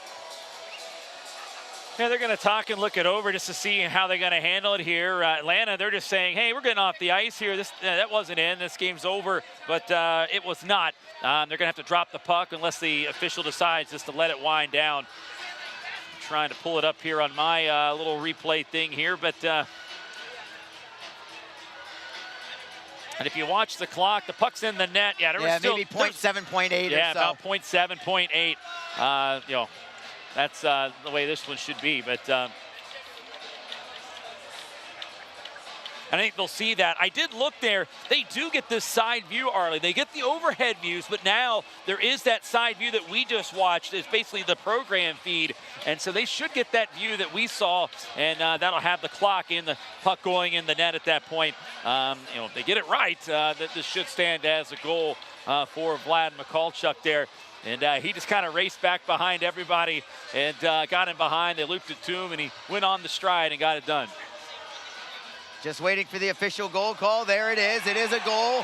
4-1 is going to be your final score. And I'm not even sure if anybody's going to take back to the ice. They might just drop the puck, let the clock run down, and that should be the end of it. Yeah. Maybe they'll announce the goal call. Joe Massa is going to get one more chance, but right now the team is swarming to Francois Broussard, and with good reason. He was brilliant tonight, saving 31 of 32 shots. Yeah, he certainly was, and starting to become a theme here with him right now. He is locked in, playing very, very well. Got the win there, despite allowing 4 goals on Wednesday, but made some big saves when needed to, and then here today, able to turn aside 31 of 32 shots en route to the victory here. But Vlad Mikulchuk gets that goal there to kind of put a little icing on it to make it 4-1. Murdaka was not happy whatsoever for Atlanta. He went storming off the ice. He threw the blocker down on the ground and threw his mask down as well. He was not happy that that goal counted, but it certainly should have. There was still about 7/10 of a second. They should technically drop the puck there, but Atlanta had the entire team off the ice right there. They were already in the locker room, so the official decided, well, it's a 4-1 game. We'll just go ahead and let the clock wind down. But an impressive victory here tonight for the Jacksonville Icemen. They now get win number 34 on the year, and improving to 34, 19, 2-2. They've got 72 points, and they now make it a 4-point lead for Atlanta in the division title here. Again, Atlanta coming in with a 6-point lead, and because of 4-point swings, Jacksonville now pulls within 4 with 2 more meetings head-to-head with Atlanta tomorrow and then Sunday afternoon to close out the 3-game weekend. And then, of course, we will have the situation where the Icemen still have 2 games in hand after this weekend. So, again, these are big wins for Jacksonville. They'll look to try to do it tomorrow in what is expected to be a pretty big crowd. They're saying near sellout, maybe even sold out. Wouldn't surprise me one bit here, a Saturday in Jacksonville. That's hockey night in Jacksonville, but it should be a lot of fun tomorrow. But again, I liked what Atlanta did in the third. A good pushback. We'll talk about it. Let's get down to your 3 stars, Joe Massa. Your number 3 star from your Jacksonville Icemen, number 74, Brandon Fortunato. Yeah, Fortunato tonight, 2 assists, but he was buzzing all over the place. A great job here for him this evening, and he will toss a t-shirt into the crowd as we wait for number 2 star here tonight. And your number 2 star, also from your Icemen, let's give a loud round of applause and welcome back, Era Nazarian. And welcome back to Jacksonville. Aaron Nazarian had a goal which eventually became the game winner tonight, that 2nd goal. And welcome sight to have their former leading scorer from last year back, and great to see him back. And your number 1 star, also from your Icemen, with 31 saves, goaltender number 33, Francois Broussar. No doubt about this one. Broussard stopping 31 or 32 shots. And how about that breakaway? He stopped on Waugh to keep it a 2-1 game. That was big. He's been playing big, and he's being joined down on the ice with Brass, Arlie. here we are. Brass, here we are again. You are in a complete zone right now. You're up 2-1 in the third period. You've got a breakaway coming right at you. Take us through your mindset as you have Hugo Waugh bearing down on you. He's trying to tie it. You're obviously trying to keep the team on top. Yeah, I mean, I let it go that I probably shouldn't have, so I knew I had to bail the boys out at least once. I mean, we played a great game again tonight, and I mean, we were just feeding off the energy of the fans, and it's just awesome coming back and playing here again. I get the feeling there was a lot of energy in the locker room tonight, the return of Aaron Nazarian and Jacob Panetta. How big a boost was that for you guys in the room? Yeah, it was awesome, and hearing you guys cheer up when the fans' names got announced, it really brought the boys together and gave us some more energy, and I think, you know, it was just a good night overall. And I got to think this builds a lot of momentum going into tomorrow night's game as well, a chance to close even quite tighter to the first place Gladiators. Yeah, we know we have a lot of work to do getting ready for tomorrow again. You know, we're just going to take care of our bodies and, you know, start again tomorrow. We can't really build off tonight. Just start over. Phenomenal effort. Congratulations again, Brass. Thank you. Joe, back to you. And there you have it. That was your #1 star of tonight's game, Francois Broussard, stopping 31 of 32 shots en route to the victory here today. It's very big. He was interesting. You know, Arlie asked him the question about that save that he made on the breakaway shorthanded by Hugo Waugh. And he said, hey, I knew I had to make a big stop right there. I let one in I shouldn't have earlier, and he made up for it and did a great job to keep it a 2-1 game. I mean, Waugh, he's a dangerous player. There's no doubt about that. He's already got 2 shorthanded goals this season against Jacksonville. He was looking for number 3 right there, and that would have tied the game at 2. But Broussard comes up with the big save, shuts the door, and comes down the stretch. Hang keeps it in there, and what was a good pushback there by Atlanta in that period. They came hard at the Icemen, and Jacksonville getting it done here as Broussard making the big play here tonight to make it a 4-1 game as Jacksonville gets the victory here with that late goal by Vlad Mikulchuk as he's able to come away with the goal after a review, and they counted it, and much to the dismay of the Gladiators. So a 4-1 victory here for Jacksonville. And it all started at 17:28 of the opening period. Derek Lodermeier netting his 13th of the year, set up by Brandon Fortunato and Luke Lynch. 1-0 at that point. The Icemen would take that 1-0 lead into the break. And then the second period, Icemen get another goal. A shot from the point by Craig Martin was stopped by the goaltender. And it jumped out to Aaron Nazarian, and Nazarian on the backhand was able to put that one home for the second goal of the game. Welcome back to Jacksonville. Aaron Nazarian, that one scored at 2:55.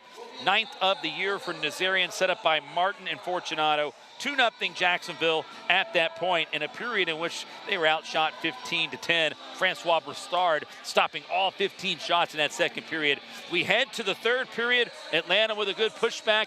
They outshot Jacksonville 14-8.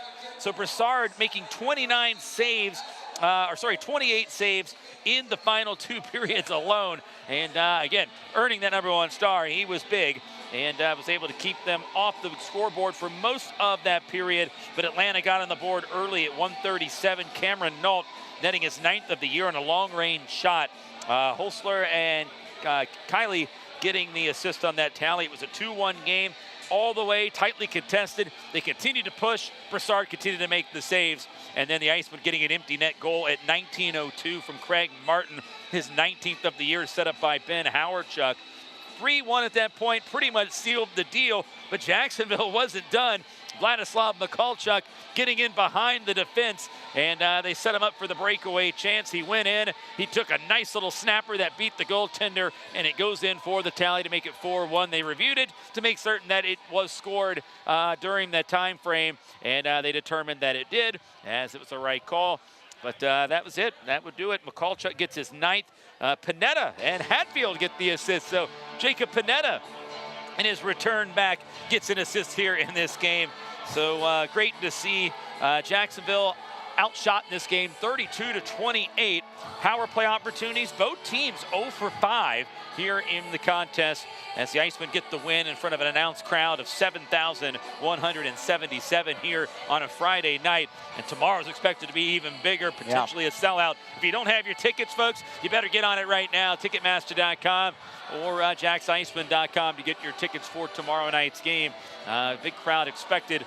Also, if you're listening as well and you already got your tickets and you're planning on coming, please allow for more time to get into the arena tomorrow. There is an event over at the Jag Stadium, the Monster Truck Rally there. So, again, there's going to be some extra parking and traffic issues. So come on down a little bit early just to make certain that you're not stuck out in traffic. You don't want to miss anything because it's going to be a good one tomorrow, Arlie. And looking at Atlanta, I mean, 29 shots in the last 2 periods, Arlie. I thought they've really pushed back. I think they can build off that going in tomorrow. I think once they got things figured out, they really came at Jacksonville, and had it not been for the play of Francois Broussar, I like how he said he wanted to get one back on that breakaway, and he did. But had it not been for his play, this whole post-game show could have had a different tone to it. But great job by he and the boys. They got it done, and a good start here on the weekend. So many little things that you could draw from this game. Jacksonville obviously taking the lead in the first period, not relinquishing it against a team that is known for coming from behind. Again, they had a winning record when trailing after 1 period. It's no surprise why they're in first place. It's a very, very good team. They do not give up. They did not give up tonight. I expect just as strong, if not an even stronger effort from Atlanta tomorrow. And that's, I think, is going to really set the stage. Jacksonville now knows, okay, the bar has been set high. We played well tonight and we won. We're going to expect a better effort from Atlanta tomorrow because they're not going to be discouraged by the way that this game went. I know they didn't win the game, but they're going to feel like, okay, we carried play. They'll think this anyway, that they maybe carried play in the final period or two. And for Jacksonville, they need to match that. They need to come back with the intensity and go step for step with Atlanta yet again. Once more, first period tomorrow I think is going to be a big indicator for me who is going to kind of take the bull by the horn, so to speak. Yeah, I agree with that. I think a big first 10 minutes there in the game will kind of show how things are going to play out here and which team's going to insert itself in tomorrow night's play. So this is a good setup here, a good tease for tomorrow because this is some big-time points here that the Icemen got here today, and they move a little closer in their spot for the playoff berth.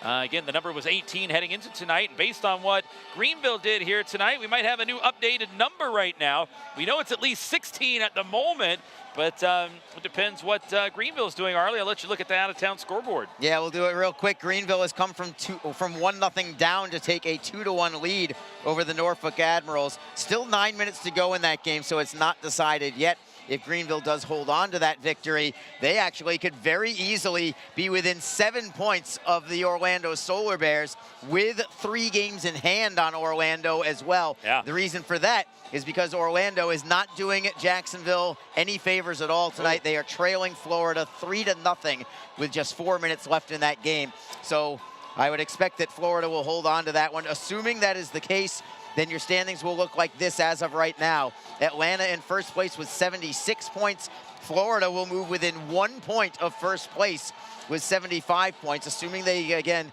finish off their victory today. And then Jacksonville, with the victory over Atlanta today, will be at 72 points. They'll be 3 points behind Florida with 2 games in hand. They'll be 4 points behind Atlanta, also with 2 games in hand. This is going to come down to the absolute final game or two of the regular season.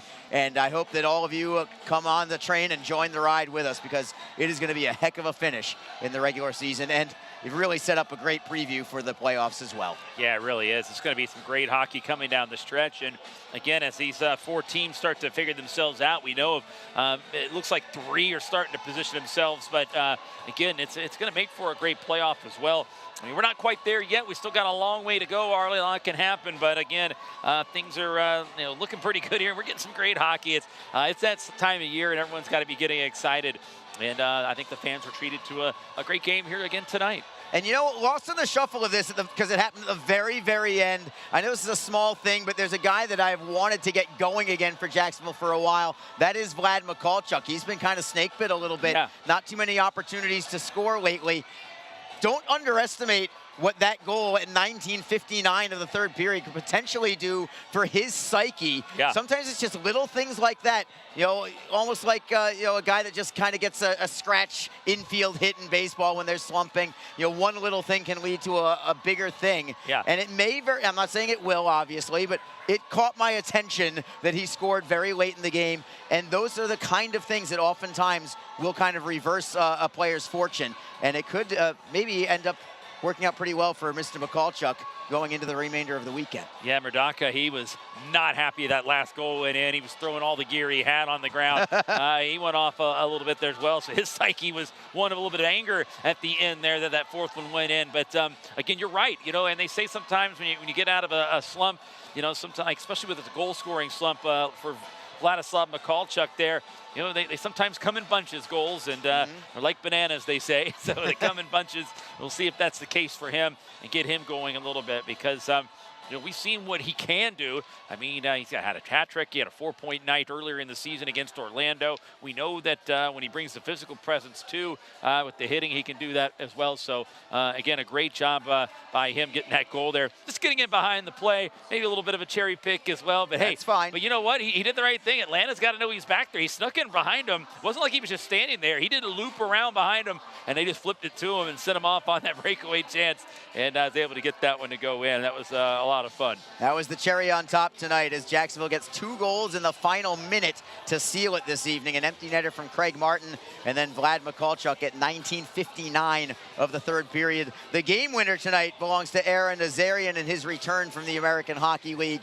And I know that had to be such a lift for the Icemen in the locker room to have him and Jacob Panetta back with them wearing the blue and gray of the Icemen. Yeah, and Panetta getting an assist there on that last goal as well, his first game back. But like you heard what Broussard said to you there in the interview, he said, hearing the crowd cheer for Jacob when he was announced as the starter, he said that got the guys going a little bit. Everybody felt that one, you know, and that got them charged up even more. And they had a great first period as a result. So, you know, I think, you know, you're getting some guys back, and Nazarian coming back in the lineup. Travis Howe, an impact in the room as well in the last couple of weeks. Getting the gang back together, you know, a little bit right now. And still a few guys up in the American Hockey League that I know they would love to have back and see.